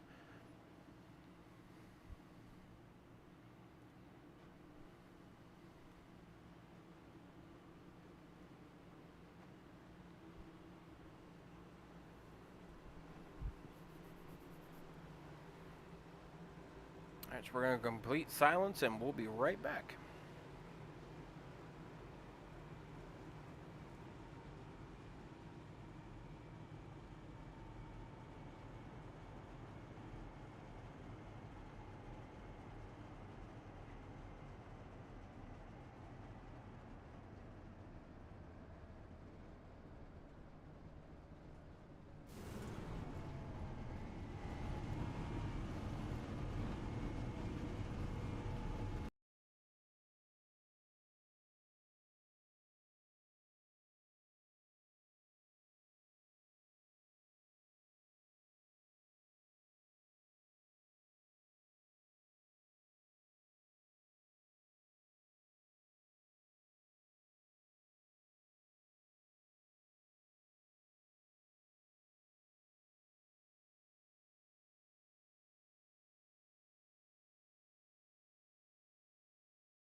All right, these guys did the moment of silence and coming back out on track. They threw the caution flag as we were halfway through the race, and these guys are boogieing through the laps here. The 90 of Angel Santiago is going to be the current leader with Blake Henderson sitting in second place. Looks like Angel pinned it with 12 laps to go, though, so on a little older tires. Any viewers out there so far, who do you think can win this race? Don't give me just the driver you are rooting for, but I mean, it can be, but if you are watching the race and you are liking some of the drivers and the way that they're driving and stuff, give me a pick for who you think is the fastest out on track and can win this race.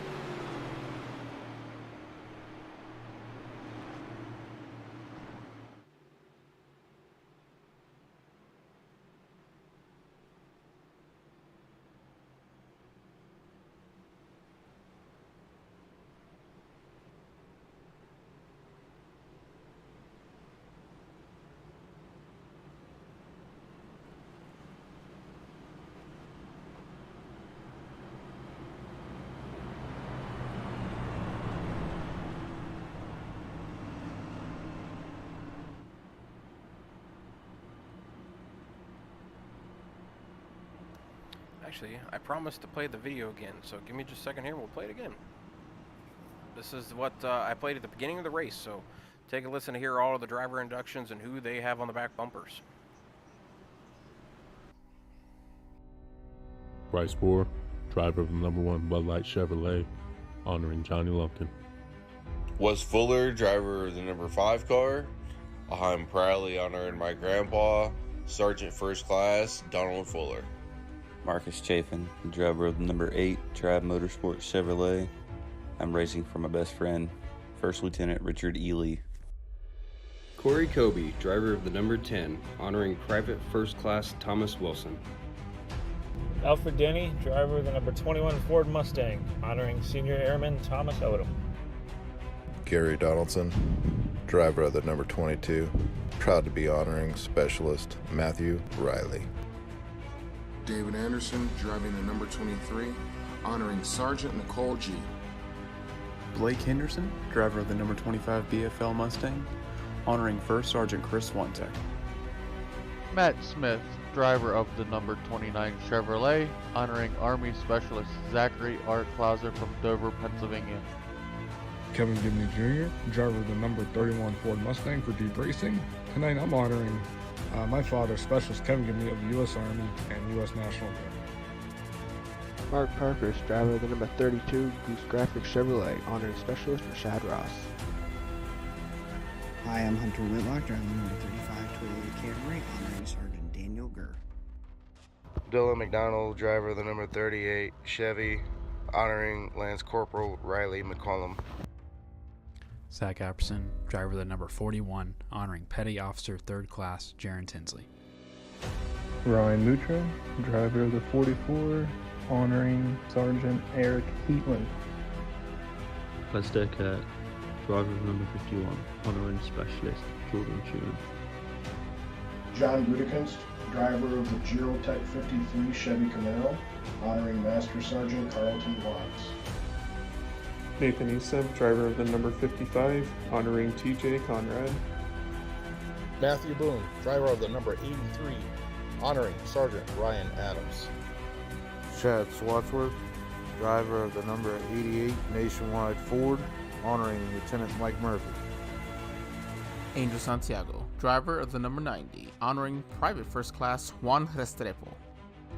Matt Stevens, driver of number 98, honoring Second Lieutenant James Calhoun.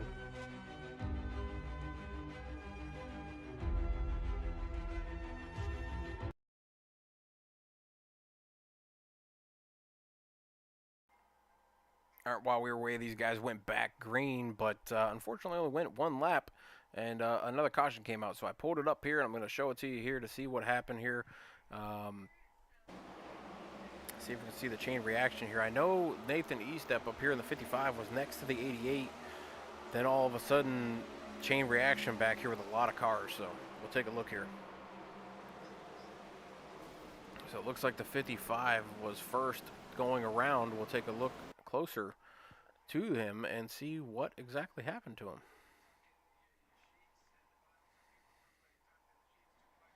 So it looks like the 88 and the 55 come together again. That's the second time tonight where E-Steps has left the bottom line open, and Shad and him have come together.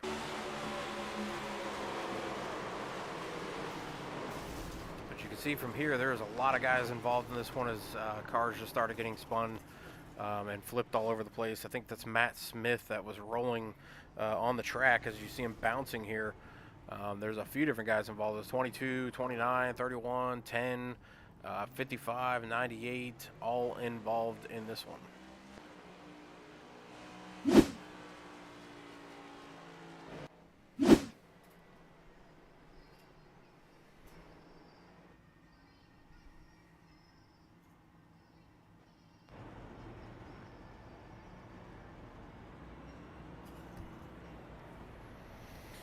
All right, so we'll wait for these guys to take their pace laps and come back around. What I'll do actually is I'll throw in a commercial break real quick. We'll come right back as they go green.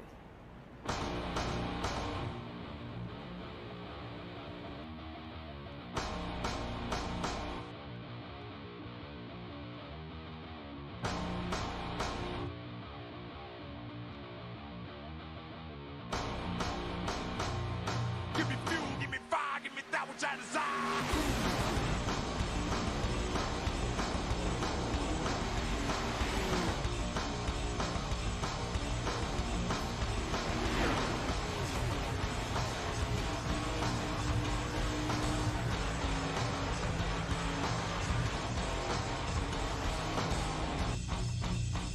Give me fuel, give me fire, give me that which I desire.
Guys are going to come through turn 3 and 4, and we are going to get our next restart.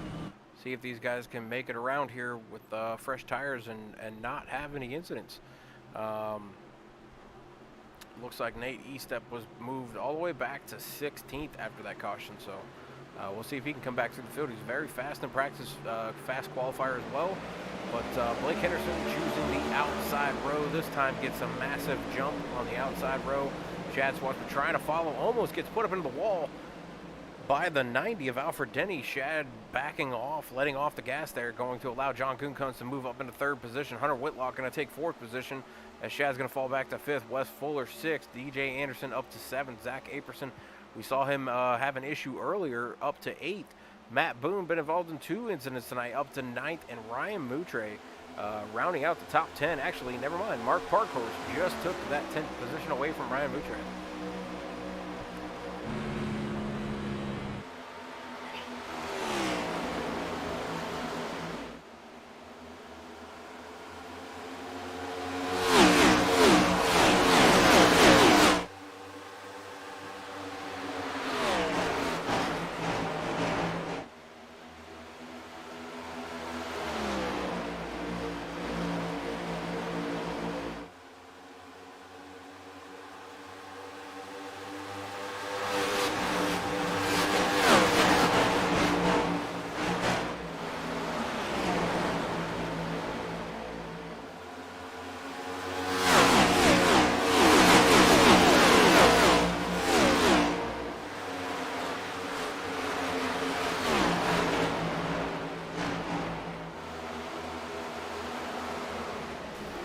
We got a car spinning around in the back, and it looks like it's the 22 might have been involved in this one. It might have been also the 29 of Matt Smith might have. Actually, it was Matt Smith that touched the 23 maybe. So take a look back here and see if we can find out what exactly happened here. I know I saw a car going around.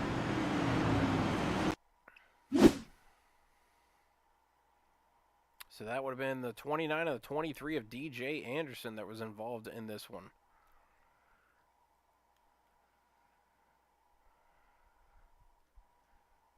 You see Matt right in that line, and DJ comes down from the middle line and just comes down right in front of the 29 who's carrying speed through that bottom line, and makes a little contact, and that 23 goes for a ride, spins around right in front of the 40.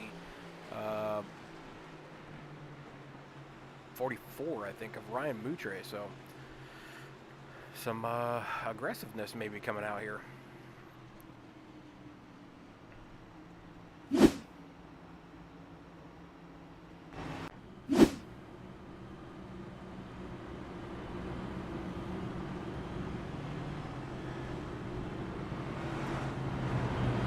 Track temp seemed to be cooling down just a little bit as track temp started out around 90, and we're down to about 82. So not too much of a decrease in temperature, but enough that it'll start impacting the way these guys are driving. Lights have not come on yet, but or actually, never mind. Lights just did come on, as you can see on track. So sky is getting a little darker. Clouds are putting some shadows, and we'll see if the track does change for these guys.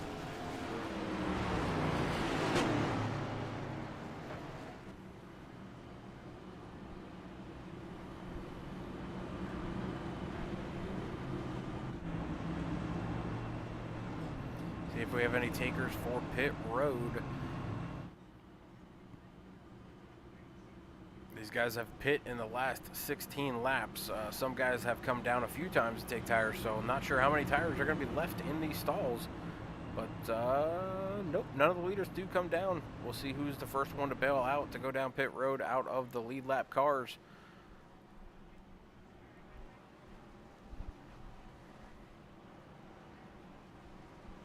And none of them. So the 44 and the 10, looks like the 10 gets a lap back. Comes back out onto the lead lap, and the 44 gets some of his damage fixed, but stays out on the lead lap as well. So we will have 19 cars on the lead lap. Alistair Kirk out of the race with 18 laps down. Dylan McDonald still out of the race, 29 laps down, and then Marcus Chafin out early in the race, out 66 laps.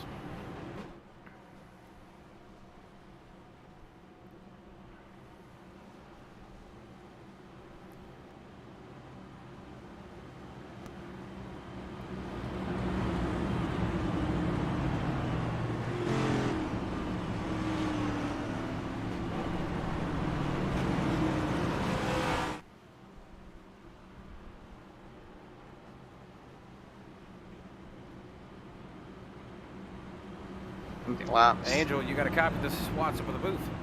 Hey, I got you. Sorry, I was talking there. No, it's all right. I was surprised you guys were pulling you up here. So, but you got this 90 machine rocking and rolling. You're up to second place. Haven't seen you up here at the front much tonight, but you have been up here ever since that last stage break. What are you feeling on track with the track changes with it coming to darkness as soon as the lights have come on track? What are you feeling? I'm hoping that this comes into a little bit more of my playing field. I really like the darkness, and I got some good teammates here at Deep Racing who they know what they're doing as well, so I just kind of feed off of their information. Use a little strategy to get up here and holding on for now. All right, well, give us a little description of the fallen hero that you are honoring tonight on the back bumper. All right, I want to make sure I get this correct. I've had a very busy weekend, and Blake's told me a million times, and I forgot. I think it's, I know the last time it was Restrepo. Is it Juan, first name? I'm hoping I got it right. If not, I'm sorry. At least Mr. Restrepo. I would just say PF Restrepo, it'd be fine. There we go. Man, no, of course, as always, appreciate those who, you know, have fallen for us. I mean, I'm a very big military supporter myself. I've always been very grateful to them. In my own league, we let veterans race free in the All-Star race. So, I mean, it's always something to give back, man. There's nothing more we can do, but every little bit helps.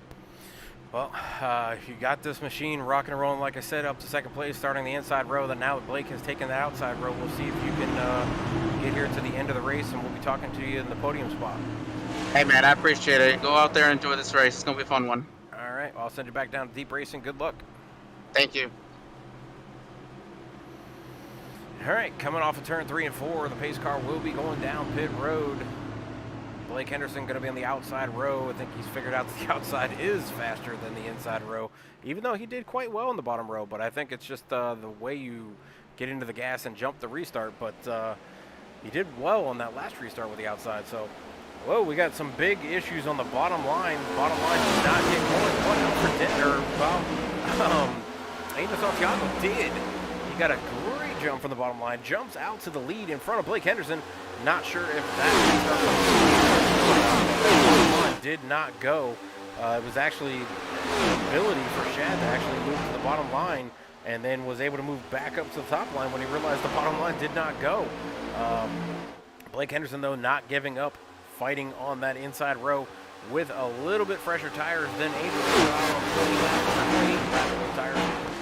Blake out on 20 lap old tires, so a little bit fresher tires for Blake Henderson. We'll see if he can battle back on the inside row and take that lead back. Does not want to give up the lead and continue to lead this race to try to go for his third victory. Santiago says, not today. I'm going for my first victory in HTL's iRacing League. As Blake says, never mind, takes the lead, and Angel Santiago gets turned by, I'm not sure who that was, but he came across, he got loose on the bump and came right across the front bumper. I think that was the 88. But, I mean, there's nothing the 88 could have done there. 90 got loose and came across this front bumper. 90 of Angel Santiago was able to save that as he went through the grass, did a little jump through the infield, back out on track, no caution call. So 88 going to have a little bit of damage to that front end now. We'll see what that does to his driving ability on this track. Aerodynamics is definitely a good thing as 88 now gets loose coming across turn 4. He comes across the bump and gets loose, but saves it and keeps his position on track. In the top 5, going to lose maybe a handful of positions here as his teammate Matt Boone just goes by on the outside. Now Shad's going to be back into 6th position. That's going to shove still going to be first. Bryce Boyer now going to be in 2nd. Zach Aperson going to be 3rd. Going to be 4th. Matt Boone 5th. Shad Schwartzman 6th. Matt Smith 7th. Wes Fuller 8th. John Goodfield's 9th. And Mark Parkour still sitting in 10th.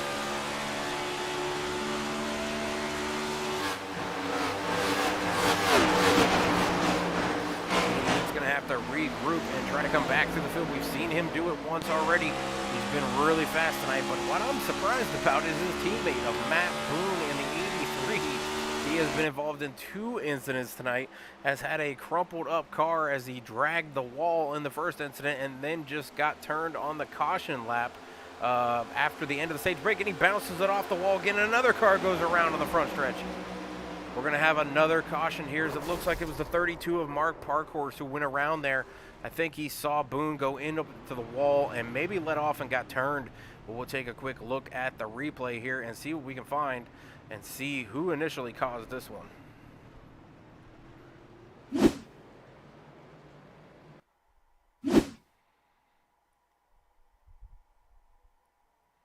So this one, we're going to see Matt Boone right in front of the 88 go into the corner and bounce it off the wall. Or out of the turn, sorry. Coming out of turn 4, he bounces it off the wall. Just shoots him right to the wall. He bounces. That also then turns in the back. It looks like a few others of the 32 of Mark Parkhorse. We'll take a look and see what turned Mark Parkhorse into the wall.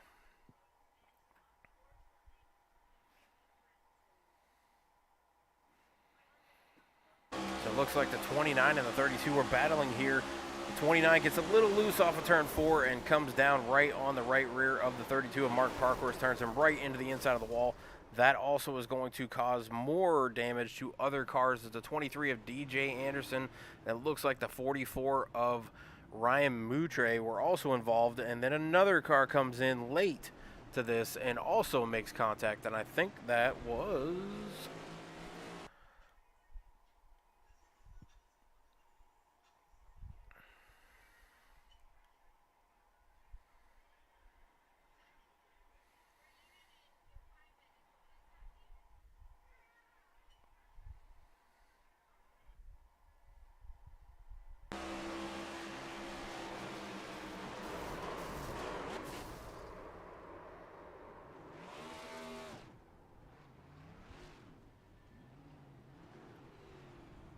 I think that was... Oh, the 10 didn't make contact. Alright, so 10 made it through.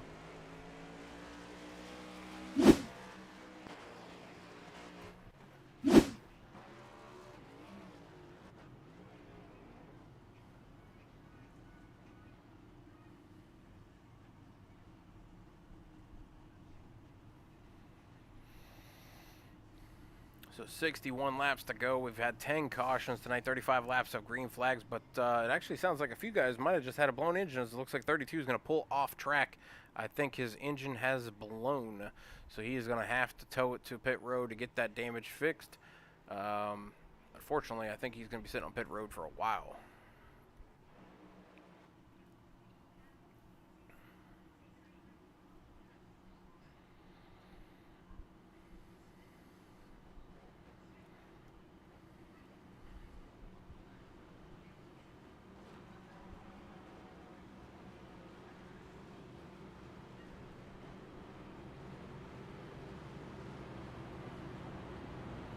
Hunter, you got a copy? This is Swats up in the booth. Yeah, I got a copy. What's going on, Hunter? You have moved up through the field. You were up to third position. You started 10th. A little bit of issues out on track right now with guys being a little overly aggressive and getting loose off of turn 4. What are you experiencing on track? Well, honestly, making my way up to third, I didn't experience any issues. It was just me, I guess, working my way around all the incidents, I guess. So, truthfully, I'm not experiencing too many issues right now, I guess. All right. Well, how's your car feeling? Well, I didn't like it at the beginning of the race when we were in the daytime. I didn't practice too much on the daytime, I'll be honest. So I had to try to figure it out. Nothing was working for me, but once these lights came on, I just think my car's starting to come to life.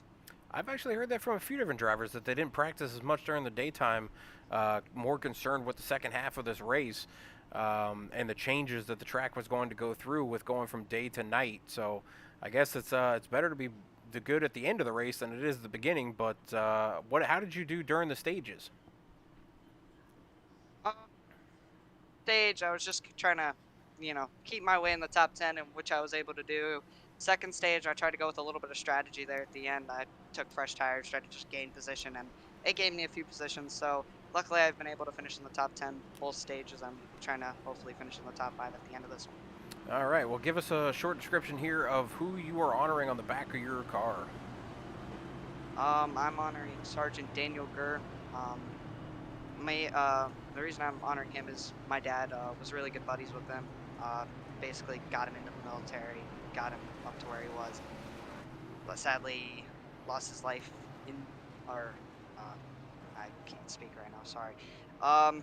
He lost his life in battle, and they made a whole foundation for him. Hunting Foundation. So it's on my car. Feel free to go check it out. But yeah, that's why I'm honoring him, Sergeant Daniel Gurr. Well, it's definitely cool of you to put it on the car. I know everybody's, honoring family members or friends friends of family members, things like that. So definitely cool of you to put him on your car. We'll see where you end up at the end of this third stage. I thought maybe we'd have 4 stages tonight, with it being the Coke 600 or the Coke or BFL 250, but looks like we're only gonna have 3 stages. So you've got about less than 60 laps to go now. Good luck on the rest of the race. Yep, thank you.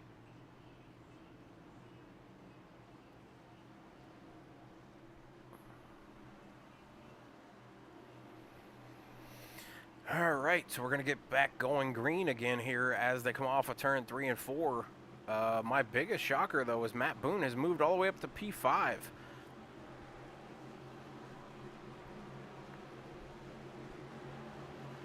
And actually, by looking at it, he's actually up to P3 on the inside row as they do the cone choice here. So, or lane choice. They do one caution lap, and then the second caution lap they choose. So they do have the choose rule here, but Matt Boone making the best of it, moving up into second place. Chad Wadsworth in fourth position now as Bryce Boyer takes over third. He's going to slide on the outside of Matt Boone to try to take back second place. Nathan Estep, though, in that 55 and the 88 have been bouncing off of each other all night. They are back to back again, bumper to bumper here on the outside row, though. Hunter Whitlock getting a little loose, tucks back in behind the 55. Top 6 breaking away from the rest of the field here as Matt Steven is leaving that second group with the 98 Toyota machine. Shad Swansford trying the outside road, did not work for him there. Nathan Estep going to jump to the inside of him with also the 35 of Hunter Whitlock trailing right behind the 88. 55 not giving the 88 the room at all to go into that corner. Almost slides it up off the bottom line, able to control his car. Shad going to tuck in behind the 55, now under fire from the 35. Blake Henderson out front leading these laps. He's definitely going to lock in that most lap led point for tonight. Very, very fast out front. That Blake Henderson, or running the Blankenship Freight Line paint scheme tonight with the red, white, and blue 25 machine, looking very, very good so far. Has been good in the daylight and looks to be good at the nighttime as well, as the lights are on and we are night racing at Charlotte Motor Speedway.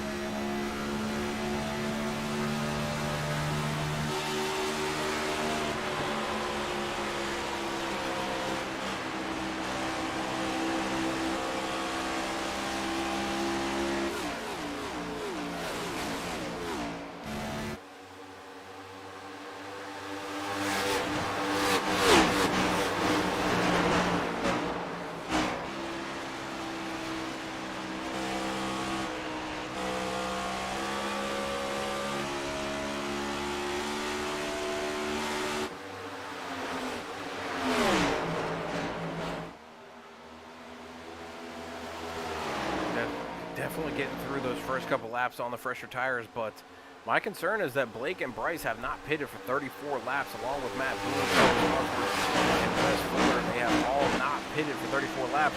I'm wondering how much fuel they're going to have in this car, if they're going to be able to stay on a long green flag stop or if they're a long green flag run, or if they're going to have to come in for fuel at some point in tires underneath the green flag, which can put you a lap down at Charlotte Motor Speedway. So not a good decision. If that does come out, they're going to have to count on a caution lap coming out somewhere around 1 lap 20 or 125, I would think. I know they've had multiple cautions where they've been able to conserve fuel and stuff, but still, that's a lot of laps to run on one fuel run here. Now we have to put in who you are rooting for and who you think should or could win tonight. It doesn't have to be the same person. It can be 2 different people. If you think, if you're rooting for one person but you think somebody else might win, go ahead and throw those in there. But Madam Flutterby, that was rooting earlier, or Flutterby, that was rooting earlier for 32. Mark Harper is currently back into the 18th position back there. Been involved in an incident. Kel Rosa was rooting for the 31 machine. The 31 of Kevin Gibney is up to 12th position. And then Mama Fuller out there rooting for the 5 and the 38. 38 off track, down 48 laps. But her son, Wes Fuller, is up to 10th position in his 5 machine.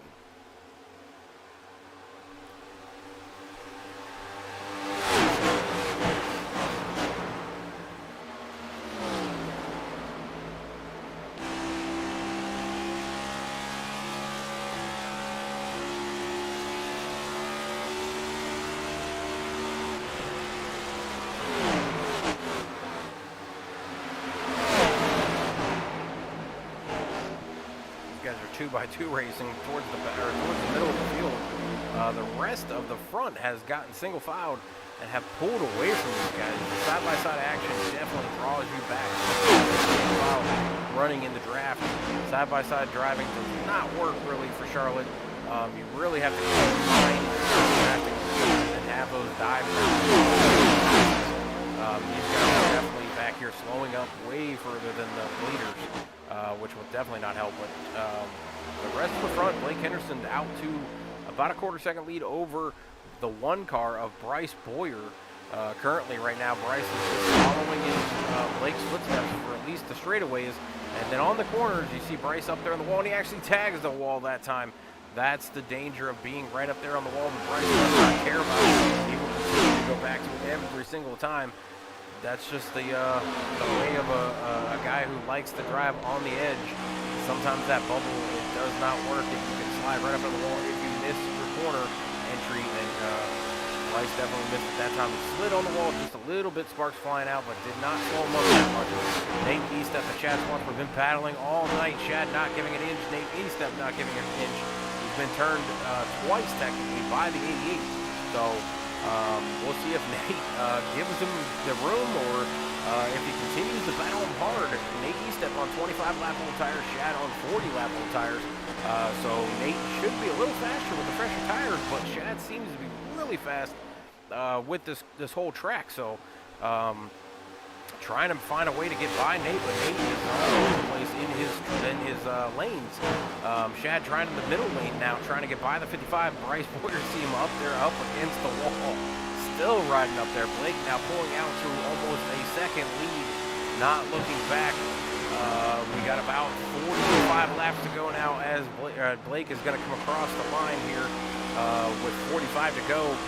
Pit stop should be coming up soon for some of these guys who have been out on track for a very long time. 42-lap-old tires is the longest out on track. So I think some of these guys are guys that came in early on and took an extra set right before the end of a stage break to try to make up some positions. Trying to hold on as long as they possibly can. I don't remember the set of tires that they have for tonight, how many, but that would be my guess, is that they're trying to hold on to an extra set or make up for a set that they used early on in the race to try to come back through here and have a set at the end of the race.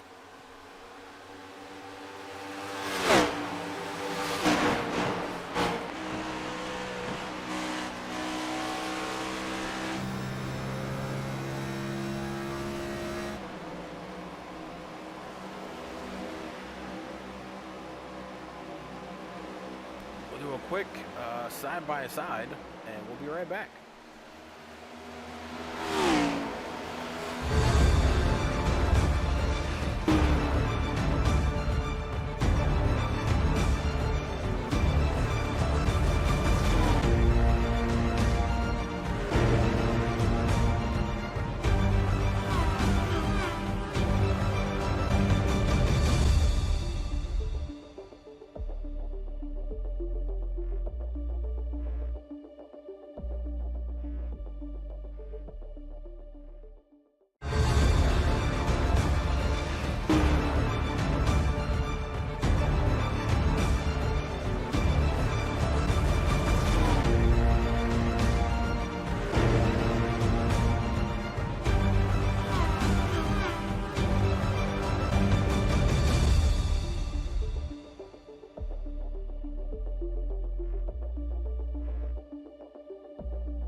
we're back from the little side-by-side screen there. Took a little break, get a little liquid down my throat so I'm not so dry here.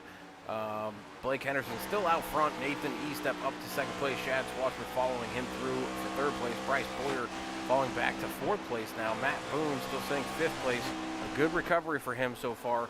Matt Stevens sixth. Angel Santiago falling back to seventh.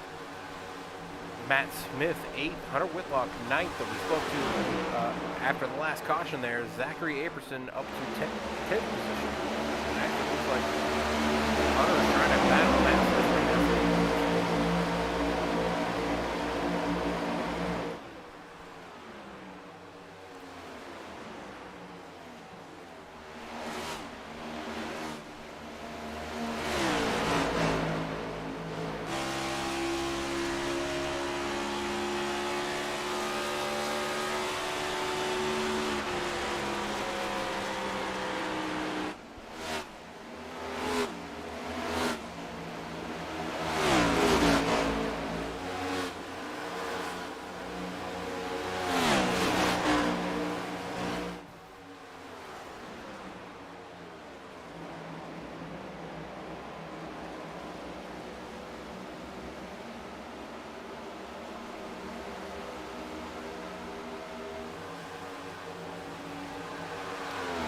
Able to take that position away and keep it for 8th place. Hunter Whitlock falling back to 9th place. Zachary Aperson's going to be 10th.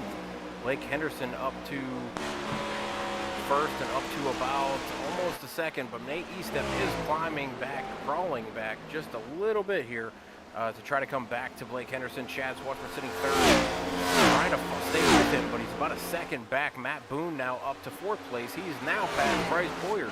So huge comeback from Matt Boone, wrecking twice tonight.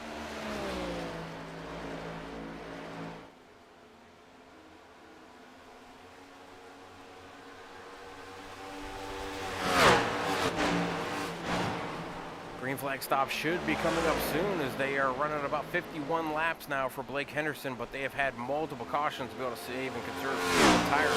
But I would still guess that it's going to be coming soon. If the fuel mileage is 35 or 38 on just a regular fuel stop, they should be coming into their window now, as that is 35 to go as Blake comes across the finish line there. This should be within the pit window or pretty dang close to it. Blake Henderson leading a lot of this race. He has not really looked and made any mistakes, really. So Nate Estep trying to claw his way back into this race. He's sitting second, 8/10 back. Chad Swatsford trying to claw his way back to 1.6 seconds back from Blake Henderson. All three are going to have to make pit stops soon. Nathan able to run a little bit further as he pit about 15 laps before everybody else. Blake Henderson coming down pit road. Chad Swatsford also diving down pit road. Two out of the top three drivers coming down pit road. Nobody else is taking the chance. Bryce Boyer actually was just on pit road with Matt Boone as well. So that was our first appearance of green flag stops there. So the rest of the field should be coming at any moment here, but all of the rest of the top 7 pit within 28 laps. So some of them could be really close to making it all the way, but I don't think they can. They'll have to come down pit road at some point here, and the question is just when.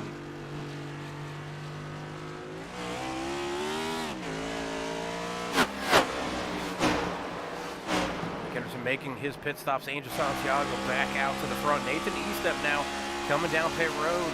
He was only on 39 lap old tires, a little less than everybody else, so he is in his window. He's coming down, grabbing those 4 feel goods, and he's going to come back out on track. DJ Anderson still in pit road, 29 laps down, so if he can make it back out on track somehow and get past or run at least 2 or 3 laps, he should be able to make his way into 18th place. He's sitting 19th place right now, but Mark Parkos is out of the race with a blown engine.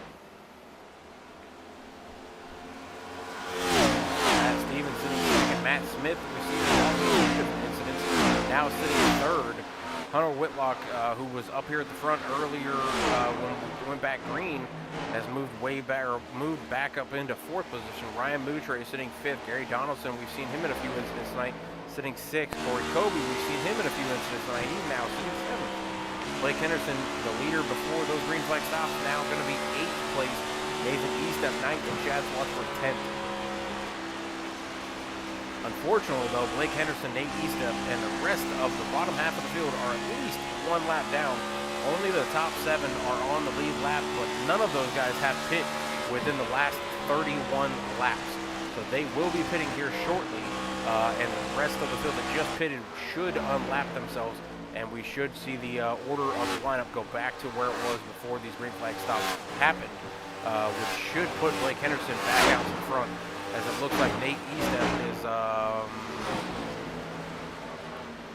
about a second behind Blake Henderson.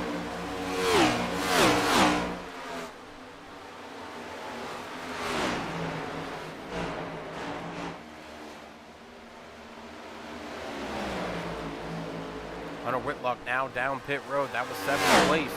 He's going to be down pit road, so that's going to open the door for some other drivers. Who's going to be next, though? That's going to be the question.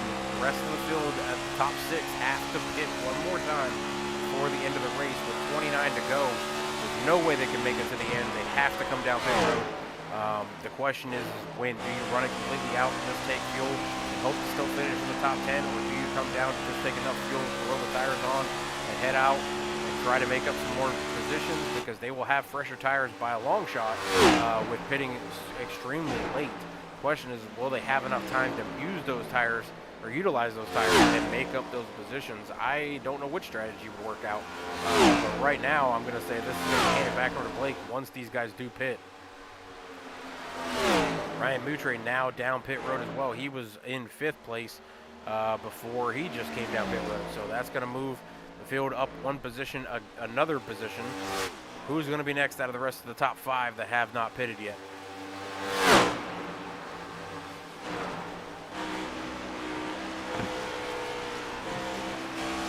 Nathan Eastep has climbed right back up to the back bumper of Blake Henderson. Chad Swansworth also trying to get through the lap car to get to Nathan Eastep and Blake Henderson. The top 3 all within a second and a half of each other, trying to stay close as they can to Blake, because they know this lead is going to be handed back over to him unless a caution does come out. That could be the kicker. So these 3 that are left over on track have not pitted within the last 36 laps. If a caution does come out, that leaves almost the entire field 1 lap down, and that would allow them to come down and get fresh tires and fuel, and the rest of the field would have to stay out to get reset. But they would have older tires. They're on about 7 to 10 lap older tires now. So if the caution did come out right now, that would reset the field. The top 3 would be the only 3 on the lead lap. The rest of the field would be a lap down. They would have to stay out, get their wave around, but they would be on older tires compared to the front 3. So, oh, and there it is. There's the caution. It is out now. The 98 getting involved in the incident. We'll go and take a look at that. But this is what I was talking about. This is the fear that all these guys had for green flag stops, and now they are trapped 1 lap down. They're going to have to go and use the wave around. Blake, though, not going to have to. He's going to be the lucky dog, so he'll be able to pit. But the rest of the field that is 1 lap down right now will have to come down, or will have to use the wave around to get back on the lead lap, but they will be on older tires. Huge break for Angel Santiago right there. Staying out super long compared to everybody else. Only top 4 will be on the lead lap. We'll take a quick look to see what we can find with the 98 there as he went around. I think it was the 1 in the 98 that got involved in an incident there.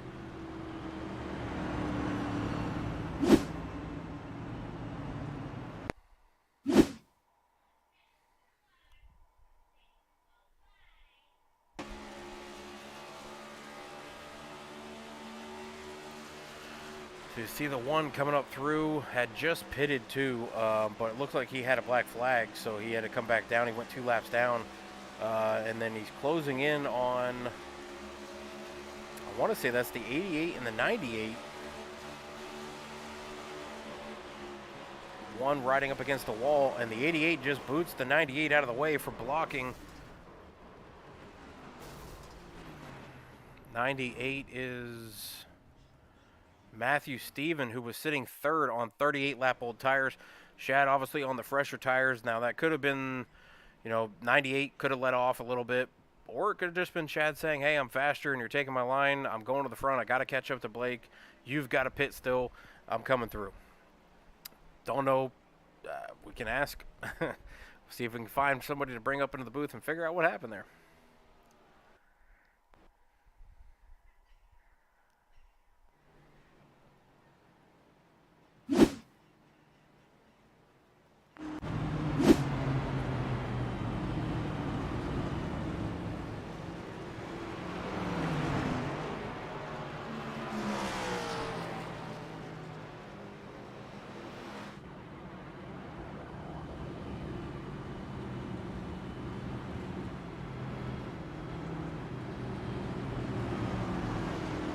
Shad, you got a copy of this to swats for the booth? Yeah, it's probably not a good time. That's why I was told to bring you in. They want to know what's going on. They want conflict, issues, whatever you got on track. Who's wanting? That's what I was told to do for the broadcast, was if guys have incidents on track, bring you up in, see what happened. I mean, the 98 let the 25 and the 55 go by. Parks it in front of me off of 4, and then parks it in front of me going into 1. It's like, I have fresh tires. The guys I'm fighting for the lead, you let them go, but yet you park your car in front of me when you have like 30 lap older tires. It's like, why let them go by and then park in front of me? So it's like, it's this point in the race, like, I'm not letting off. We are getting down to the nitty gritty with only a handful of laps to go. I was kind of wondering what was going to happen with you guys on fresh tires coming up on the guys who had super old tires. And I was a little worried about it, but you got to do what you got to do here late in the race. You want the win. The two guys in front of you went by, so got to do what you got to do. Understandable. I'll send you back down to Corey Boone Racing. Good luck in the rest of the race. Yeah.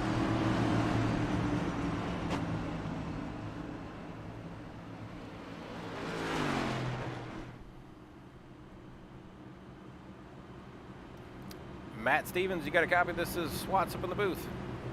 Yeah, I do. What's going on, Matt? Trying to figure out what happened on that incident. What, from your point of view, what happened? I knew he was on newer tires, but I was just trying to hold my middle line. I guess he made contact with me. I would have to take a look at the replay to understand everything there, but typical thing, fast car, new tires, and I'm just trying to extend around. So, no blame on him. Just, I would have to look at the replay again.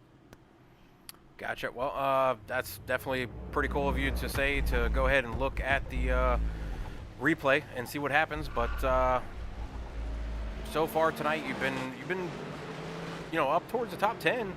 You're currently sitting in 4th. Luckily, even you being in the caution, I don't think you got a ton of damage, and the rest of the field was a lap down. So able to stay in that top 5 position, but you do have a little bit of damage to that car, but not too bad. So you should be able to hang on to your position here with about 20 to go once you come to green. What are you feeling on track? Well, hopefully it sets off good and I can just hold a good top 5. That's all I'm hoping for at this point. All right, bud. Well, I think you are in the top 10 in the point standing, so good finish tonight will definitely help you to get towards the playoffs. I'll send you back down to your teammates. That was in 1776 Motorsports? No, Newfound Glory. Newfound Glory, okay. All right, bud. Well, good luck, and maybe we'll see you at the end of the night if you're in the top 3 podium spots. Okay, thanks.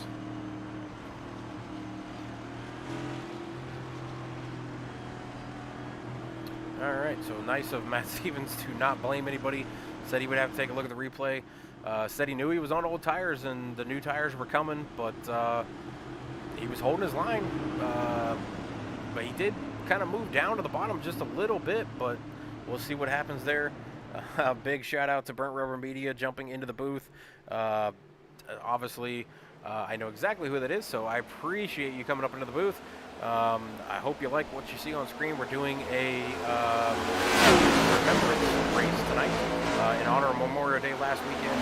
These guys here took the weekend off to celebrate and honor and memorialize everybody that and They're doing it tonight, so I've got the names of all the fallen heroes that are on the back bumper scrolling down on the bottom left for this BFL 250, which is the Blankenship Freight Line Company out of North Carolina.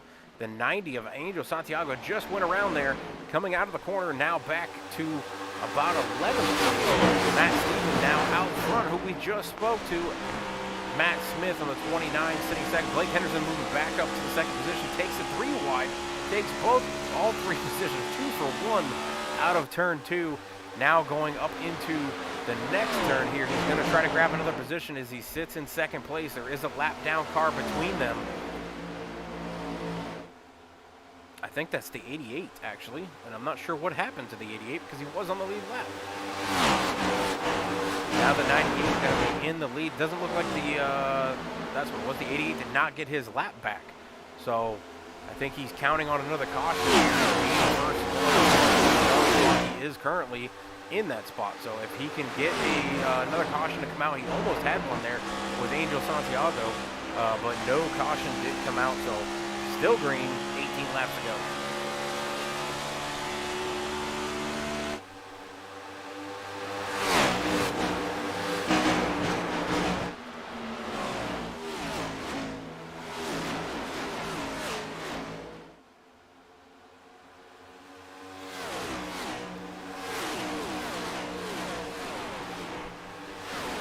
Nobody is safe in their positions. They are all fighting for every inch they can, trying to get every position they can. Shaq getting a little loose off that corner, going through the red Toyota restart zone, getting back up on track. He is a lap down, so Blake's going to have to work by him.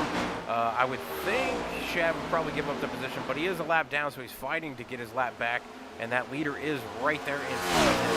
But Blake is probably not going to lose any time and try to get by him, but he knows how fast Shad is too, so he might try to just sit behind him and try to push him up to the 90. It doesn't really matter if Shad gets by the 98. The 25 needs to get to the 98, so if he can push Shad past the 98, give him his lap back, and then Blake follow him through, that would definitely help Blake get back to the lead, which also puts Shad back on the lead lap. Then Blake can really not worry about anything, because he's got to worry about Shad being a whole lap behind him, unless a caution comes out. But right now we have, and there's the caution. Shad's going to get the dog spot back. Matt Stevens is going to be the leader right now. Blake Henderson second, Matt Smith third, Nathan East at fourth, Hunter Whitlock fifth, Corey Kobe up to sixth place tonight, Kevin Gimby Jr. up to seventh, Zachary Aperson eighth, Gary Donaldson ninth, Andrew Santiago 10th. Go back and take a quick look, see if we can figure out exactly what happened here.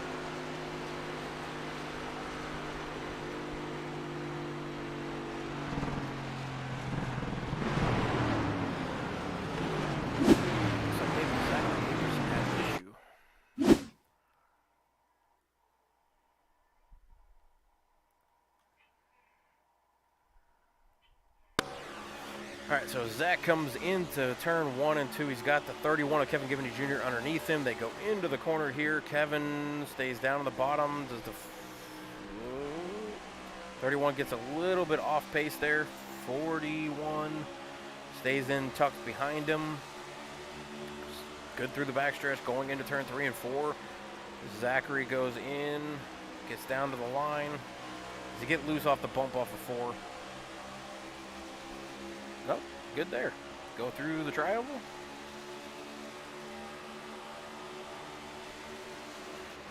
Into turn 1. Goes in and tags Kevin Gibney right in the left corner, then gets the favor returned to him by Gary Donaldson of the 22. Sends the 41 around, and that is going to be the caution that comes out. So chain reaction of giving it to one driver and the next driver behind you not giving you a favor, or not giving you any room, and sends you around too. So 2 drivers racing for the same spot. One driver gets a little too aggressive and then gets rewarded with going around himself.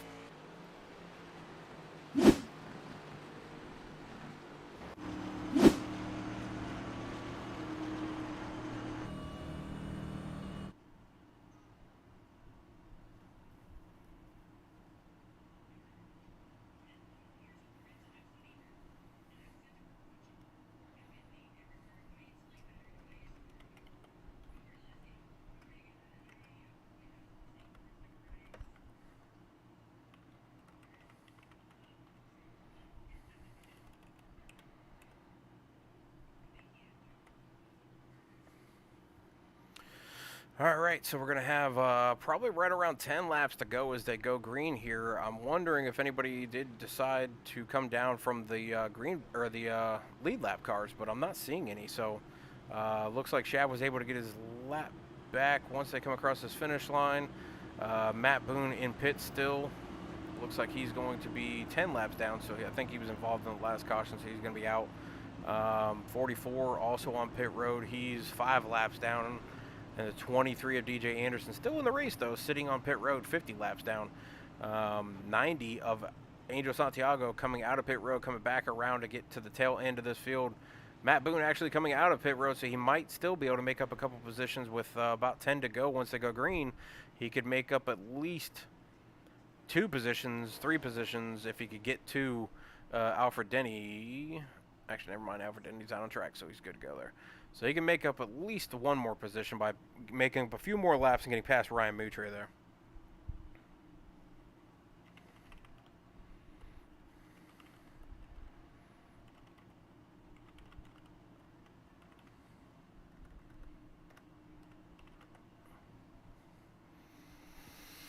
But with 10 laps to go once they go green, who's going to make it to the end here? Matt Steven, we talked to him there. He just got spun, but he was able to stay on the lead lap, comes out, and now he's going to be in the lead. Still waiting for the 88 to get his lucky dog spot. That should be this lap then.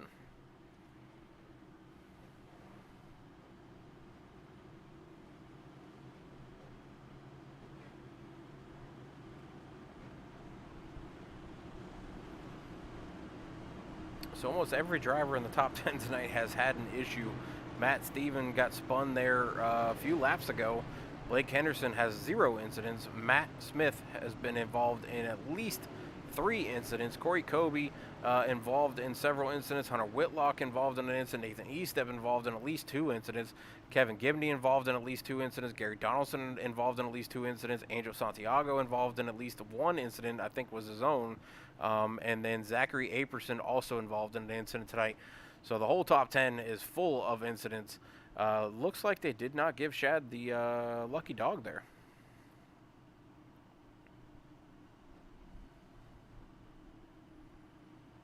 Not sure what happened there. But he is still going to be 1 lap down, sitting back in 12th position. Our current leader, though, Matt Steven, looking for his first win. Blake Henderson looking for his 3rd win of the season. Matt Smith looking for his 2nd win. Corey Kobe looking for that first win. And I'd love to see Corey Kobe in that 10 machine come up here and get the lead and take this win for his first iRacing victory. I've said it for a while now. I'd love to be the first one to call a race that Corey Kobe comes out and wins. And sitting pretty good right now, sitting in 4th place on that outside row in that Red Hot Cheetos machine, sitting right behind Blake Henderson as we're going to come off of turn 4. Pace car is going to go down pit road in that Ford Mustang, and these guys are going to go into the restart zone. Toyota restart. We are back green now.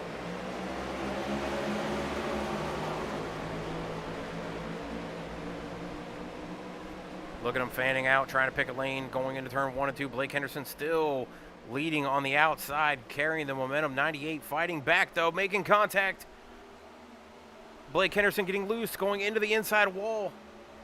There's another caution right there, and that takes out the guy who's led almost the entire race.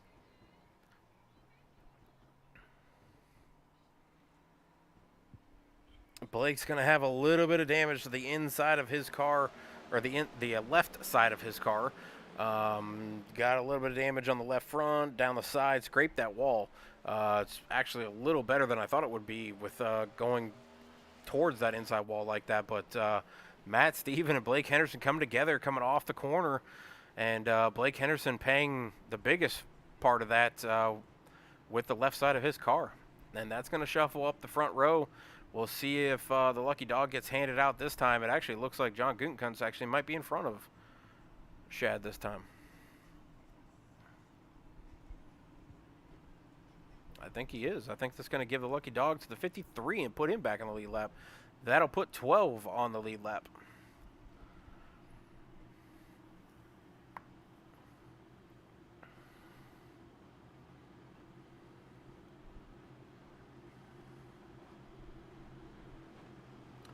Blake, what's going on? This is Swats up in the booth. Hey. Hey, what's going on? 9 laps to go here. You and the 98 battling there. Little slight contact, and then it looked like the car got a little loose and went towards that inside wall. How much damage did you get down that left side? Oh, I mean, it's toast. I mean, the 98's an idiot. I mean, I kept the center line the whole time, and he's so talentless. He doesn't run up front every race, and he thinks just because he got up front because of pit strategy, he can all of a sudden run with us. I mean, I cannot believe he did that. That was terrible. Well, that's the same kind of response I got from the 88 earlier. So it sounds like a few people have had issues with the 98 tonight, but from what I'm looking at on your paint, it looks like it's just scraped down the side, but obviously I'm not in iRacing control to figure out exactly how much damage you get there, but it was screwed. I was black flag because I had so much damage. So luckily I took my fast repair, but I mean, he's just clueless. I mean, that was terrible, man. Well, you are still going to be on the lead lap. You're going to have, I'm assuming you took fresh tires there, correct? Yeah, I took my last set. Well, you've got 8 laps, no better time to throw on a fresh set and come from about 11th. Everybody else is on a little older tire, so you've been the fastest guy leading every lap pretty much tonight. Good luck on coming back up through the field. We'll be watching to see if you can do it. I think you have the fastest car on track right now. Yeah, so we'll see if he doesn't wreck me again because he's right beside me, so. We'll see. Good luck. Thanks. All right, so several drivers apparently having issues with the 98. Kind of funny because I talked to the 98 before and it didn't seem like he was too mad before. Kind of just seemed like, hey, I made a mistake. I'll look at the replay, but yeah, I like when drivers come in, and I was told to bring drivers in if they have conflicts and see if they can put on a little show to see what happened if you're the driver in the driver's seat and how you're feeling. And Blake gave us one right there, so definitely looking forward to the last 6 laps or 5 laps or so as these guys are going to come around. I don't know who's going to win this one. There's a bunch of drivers up here. Matt Smith now going to be the leader in that 29 machine. He's had at least 2 or 3 incidents tonight. 55 has been sideways twice. 31 has been, I believe, flipped down the backstretch at one point. So that's another one. Corey Kobe had no front bumper or hood at one point. Hunter Whitlock spun by himself, I believe, at one point. Went through the grass in the front stretch. Angel Santiago scraped the wall at one point. Gary Donaldson has spun at least twice. Zachary Aperson has spun at least once. I don't remember seeing Wes Fuller, so there could be a driver that has not spun tonight. But yeah, Blake Henderson and Matt Stevens both going to the back. John Gutekunst also still sitting there in 12th, and it doesn't look like Shad got his wave around or the lucky dog. So Gutekunst did get the lucky dog there. Shad's going to need another caution to come out to be able to get back up here, but he's going to be lined up with Alfred Denny, who's also 1 lap down, looking to get that lucky dog spot. Nobody wants that lucky dog spot more than those 2 spots right there, those 2 drivers right there, to get back into this race with 6 laps to go now. If we have a caution in the next lap or 2, we're going to have a green-white checkered, and I do believe they have 3 of those. So we'll see what happens here. But coming to the final laps here at Charlotte Motor Speedway, it's been a great race. Hope you guys enjoyed the video at the beginning of the broadcast with all the drivers doing an intro and talking about their fallen hero that they have on the back bumper of their car. This league tonight doing a Memorial Day kind of salute because we were off last week for Memorial Day. They created a decal for the whole back bumper of every single car in the league and put the fallen hero that they each chose on that back bumper, and then they created a video and talked about their hero that was on the back of their car. So very much thankful to Blake Henderson for creating that video for me and putting it up to where I could put it on here. I've got all the names of the driver, or the names that the drivers chose to put on the back bumper, scrolling down there on the left side. So these guys have come together and found either family members, friends, or friends of family members, or just heroes that they've heard about or read about, and put them on the back bumper. So really cool for these guys to do that.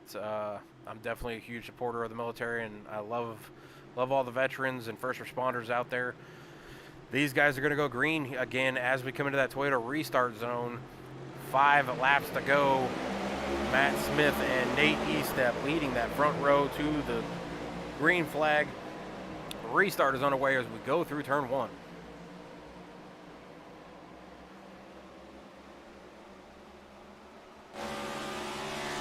Nathan Eastep gonna take the lead from Matt Smith.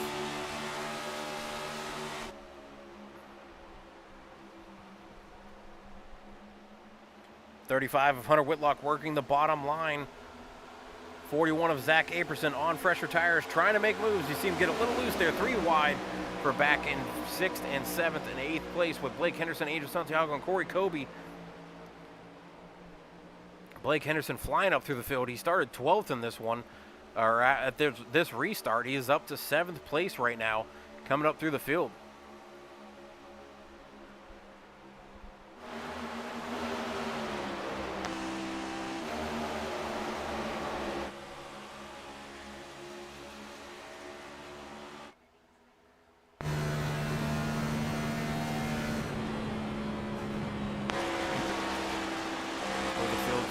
Behind Nate Eastep as we come through 3 to go, coming around to 3 and 4. It'll be 2 to go when they cross the line. Nate Eastep currently leading the field with Matt Smith 2nd, Zachary Aperson sitting 3rd, Kevin Gibney 4th, Hunter Whitlock 5th, Angel Santiago 6th, Blake Henderson 7th, Matt Stevens 8th, Wes Fuller 9th, and Corey Kobe back to 10th. 2 to go.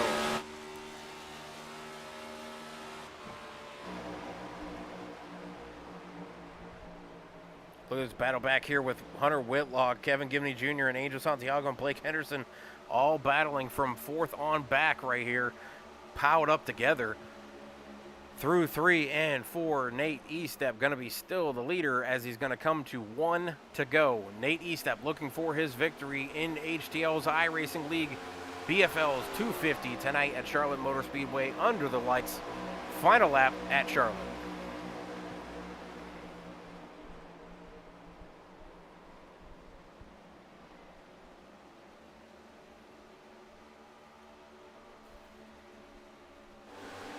Oh, big wreck in the back.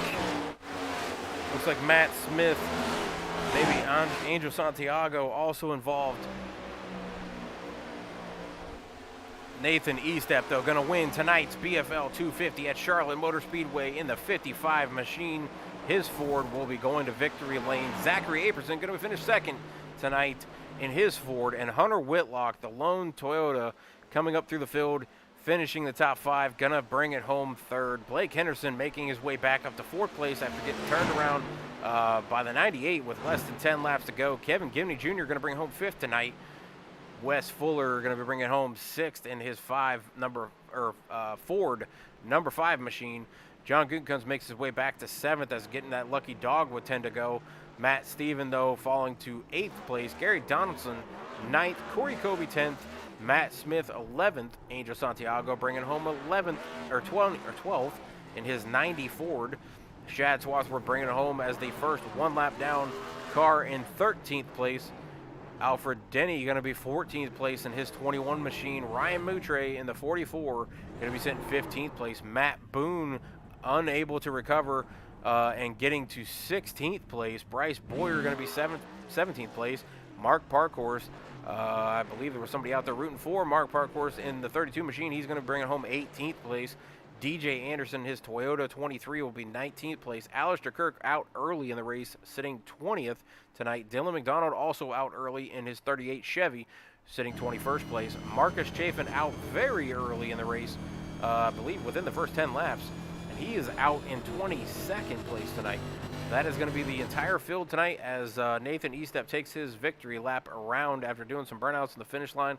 We'll take a quick break and be right back for Burnout Lane to talk to the top 3 tonight. As I see a couple people out there, somebody's saying justice for Blake. Not sure what will happen for that, but definitely a couple people out there. Beagle Man saying give him hell. Blake able to make it back to 4th though. So we'll be right back, take the break, and come back with the top 3 and be able to talk to these guys and see what their, I guess, results for the race, if they're happy with it or if they're unhappy with it.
All right, we're back into KS Gaming's Broadcasting Burnout Lane, brought to you by BFL tonight for the BFL 250.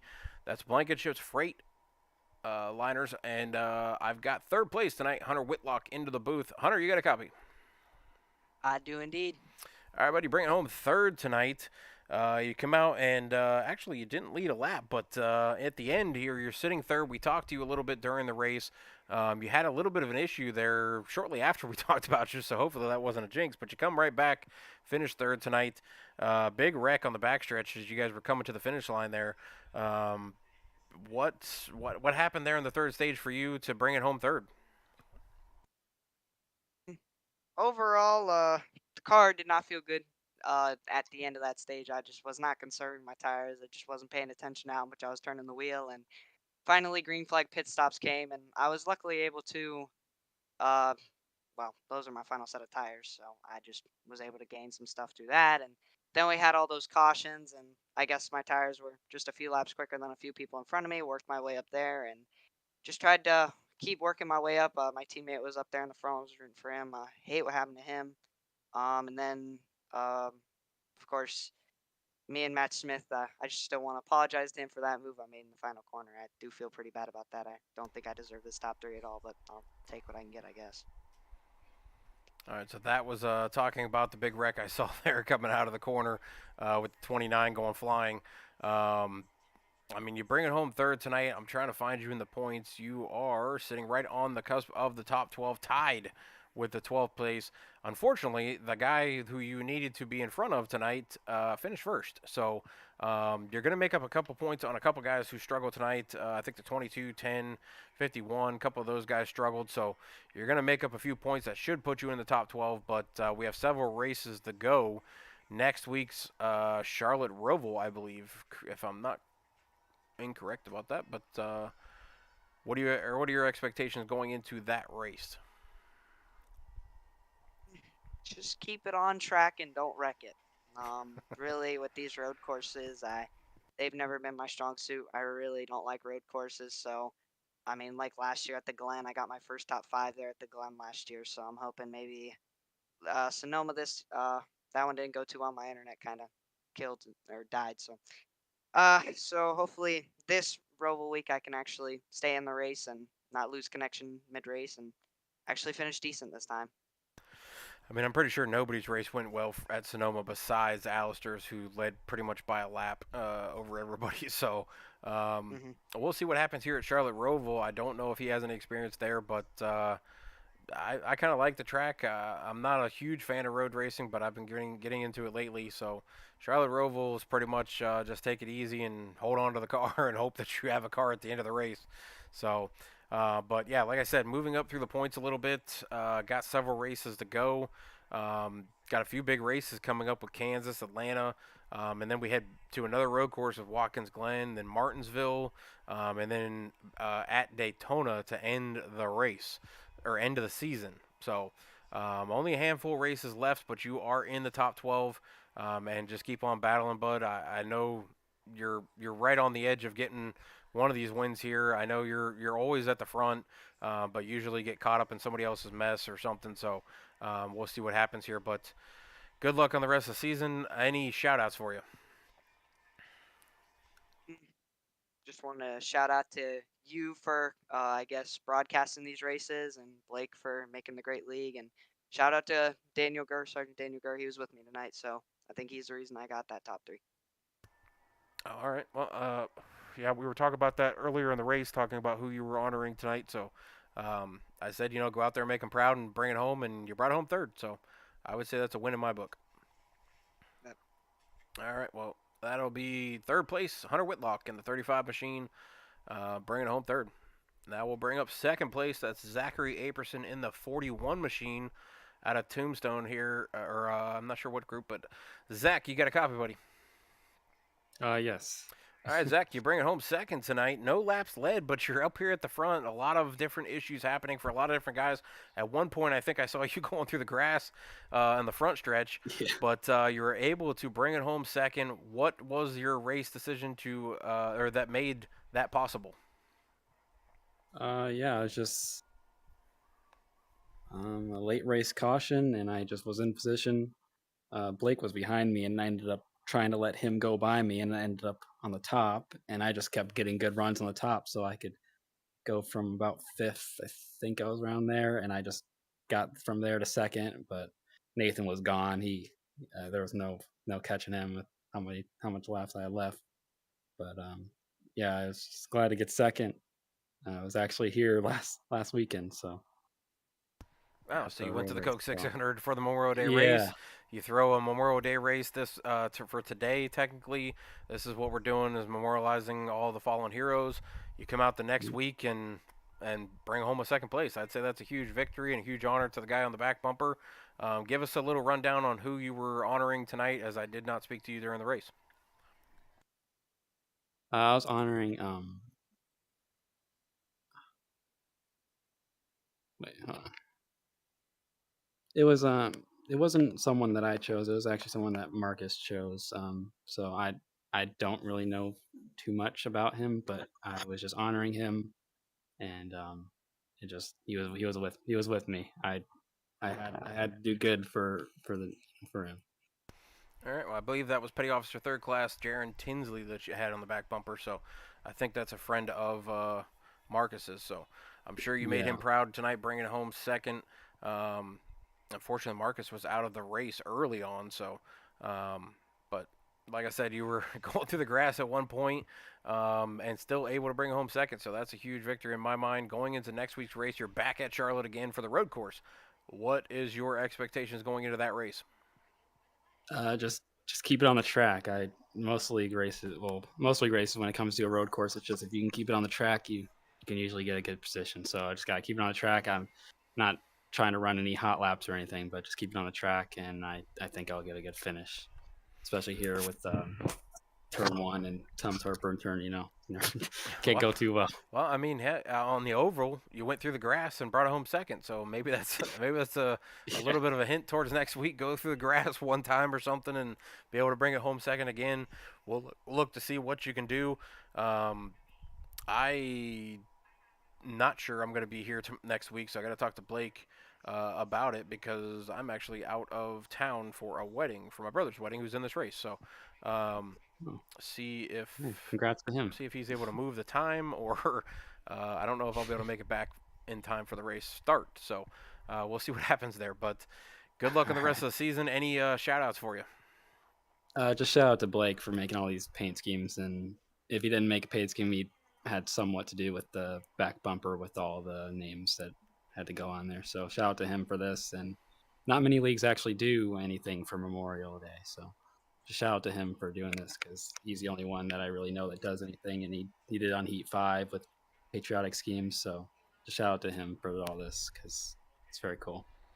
I definitely agree. I haven't seen too much of it, so it was very cool for him to put this idea together and got all the information from him and tried to do what I can to celebrate everybody that was on you guys' back bumper. So really appreciate you guys putting on a show, and we'll catch you next week or the week after. All right. We'll see you then. All right. Good luck. Hopefully. Yeah.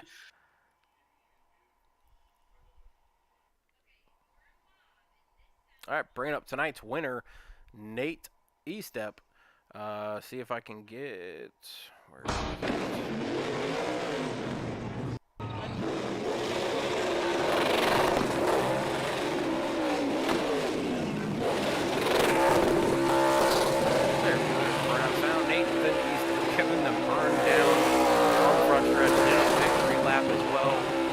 Definitely going to enjoy this victory. Nate, you got a copy? Yeah, I do. What's going on, man? Just watching you guys run around here. We saw at least sideways twice tonight. You're still bringing home in victory lane, giving a big salute to the member that you are honoring on the back bumper. Give us the winning, I guess, formula to come home for your victory at Charlotte Motor Speedway. I mean, for me, I finally did some practice. That's what I think it boils down to. I usually only practice for about 5 minutes before the race, but today I saw that the lobby was up for like 2 hours. So I spent the entire 2 hours just practicing running laps around the track. So I kind of knew what to expect once the sun went down and kind of set the car up for that and paid off in the end. Well, this is your first victory here in HTL iRacing League this season. Another first-time winner. Um, Going into the next week's race, you're going to be at Charlotte Roval, so not leaving Charlotte. What is your expectation, or how are you feeling about going into the Roval, especially with Alistair Kirk? As fast as he's been on the road courses, I believe Sonoma, he led almost by 50 seconds at one point. So, do you have anything for the road course ringers that'll be here next week? I think I can finish second. I'm pretty good at the Roval, but nowhere near Alistair. He is just he's in a league of his own where it comes to that. But yeah, I'm definitely excited for next week. I mean, it would be nice to win both races at Charlotte, but we'll see what happens. Yeah, looking forward to the Charlotte sweep next weekend. Um, like I said, I told Zach I gotta talk to Blake because I'm actually traveling for my brother's wedding, who's in this race. So I'm not sure if I'll be back in time for the start of the race. So maybe we can move it a little bit or something, but I'll have to talk to him about that. But Charlotte Roval, I really enjoy that track. I think it's a great road course. Um, it's a little different, obviously, with the oval around it, and them using the banking. Obviously, they've incorporated now Daytona, and they're talking about doing it with a couple other tracks. They've done it with Indy, but I mean, great race tonight. Like I said, I saw you sideways twice during the race, and you still come home with the victory. A huge shout out to you for being able to pull that off. Great saves on both of those occasions as well. Um, Give us your shout outs. Yeah, I mean, the only people I want to shout out tonight is, of course, Sergeant TJ Conrad. His end of watch was February 23rd of 2012. He was with the 305th Military Police Battalion. Tragically lost his life with a brand new 7-month-old. So definitely want to give a shout out to him, and then every other person that we were memorializing in the race tonight. And today being the anniversary of D-Day, the 1,400 men that gave their life for our country that day too. So I think if we're going to thank anybody, it's got to be those men and women. Oh, I absolutely agree. I'm a huge military supporter. My dad was in the military. My grandfather. I got uncles, aunts, all kinds of family members throughout my family tree that have been in the military, and definitely happy to see a league that really gives that salute to those members that have fallen, and they're not forgotten, but they have been taken from us, and they were doing it for us. So, huge shout out to all those members and all the current members of the military, first responders. Always a huge shout out to them. Definitely appreciate what Blake and the league did tonight. I don't see it too often in a lot of leagues, so it was really cool to see tonight with all you guys having the names on the back bumper and all the kind of red, white, and blue paint schemes that were going on and things like that. So huge shout out to you guys and you bringing it home, honoring your member on the back bumper. That's a huge, huge feat and crown jewel race at Charlotte Motor Speedway. Yeah, thank you, and I'll definitely take it. I think it's been a long time coming, me getting a win this season, so I will definitely celebrate and definitely catch you next week. Well, maybe next week. There's more important things than broadcasting and iRacing, so if you got a wedding to go to, that definitely comes first. Yeah. Well, we'll see what happens here if I can talk Blake, but we'll see what happens here and catch you guys hopefully maybe next week or the week after. I know we got Charlotte Roval coming up, and then we've got Kansas after that, then Atlanta. Then we're off for the 4th of July. Then we go to Watkins Glen, and then Martinsville, and then we end the regular season with Daytona. And then obviously the All-Star race in between there at Daytona as well before we start the playoffs. Looking pretty good right now in the top 10 in the points, I think. If I remember correctly, maybe not. Nope, you're in 12th. But you are no longer going to be in 12th. So you are probably going to be in the top 10 for sure because Alistair had a bad night. Marcus had a bad night. Angel Santiago didn't finish well. Gary Donaldson had a bad night. Corey Kobe had a bad night. So I think you're definitely going to move up into probably at least 8th or 9th for sure. So we'll see what those points do come out later on in the week when Blake gets those created. But yeah, great job tonight. Congrats on the first victory. And maybe we'll see you in victory lane again here pretty soon. Yeah, I hope so. And as always, thank you for broadcasting. I know you do a really good job, and I know there's a ton of people watching tonight, so thank you for everybody for watching. Yeah, definitely appreciate it, and definitely appreciate you guys putting on a show and bringing the people into view. And I'm sure there's a lot of family members out there and friends that watch you guys every week religiously and see where you guys can finish. So appreciate you guys being able to do that. All right, man. Well, we'll see if we catch you next week. If not, we understand. Don't worry about it. All right. Well, that'll be it for tonight. I'll throw it into the final commercial here before we go, and we'll catch you on KS Gaming Broadcasting next week or the week after. All right, sounds good, man.